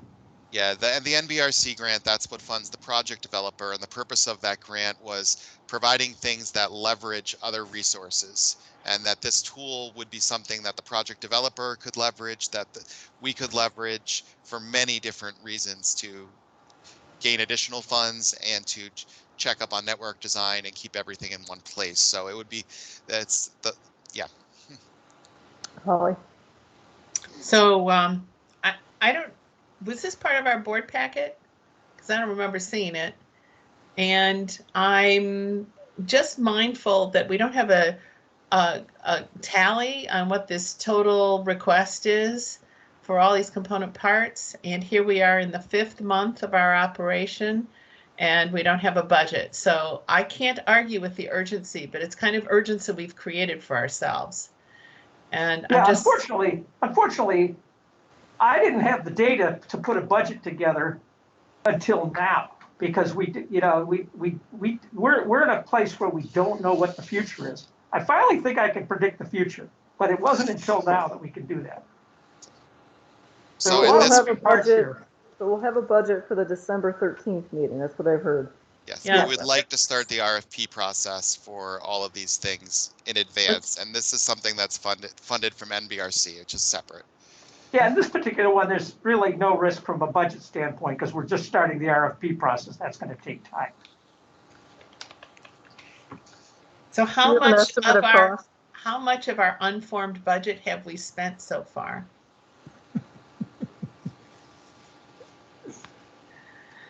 That's really what I'm looking for. And on December 13th, I really want to know. Until today, it was about 15 million because through pre-construction funds, we added another 6.67 million to that. So we really haven't spent much at all yet from administrative costs. But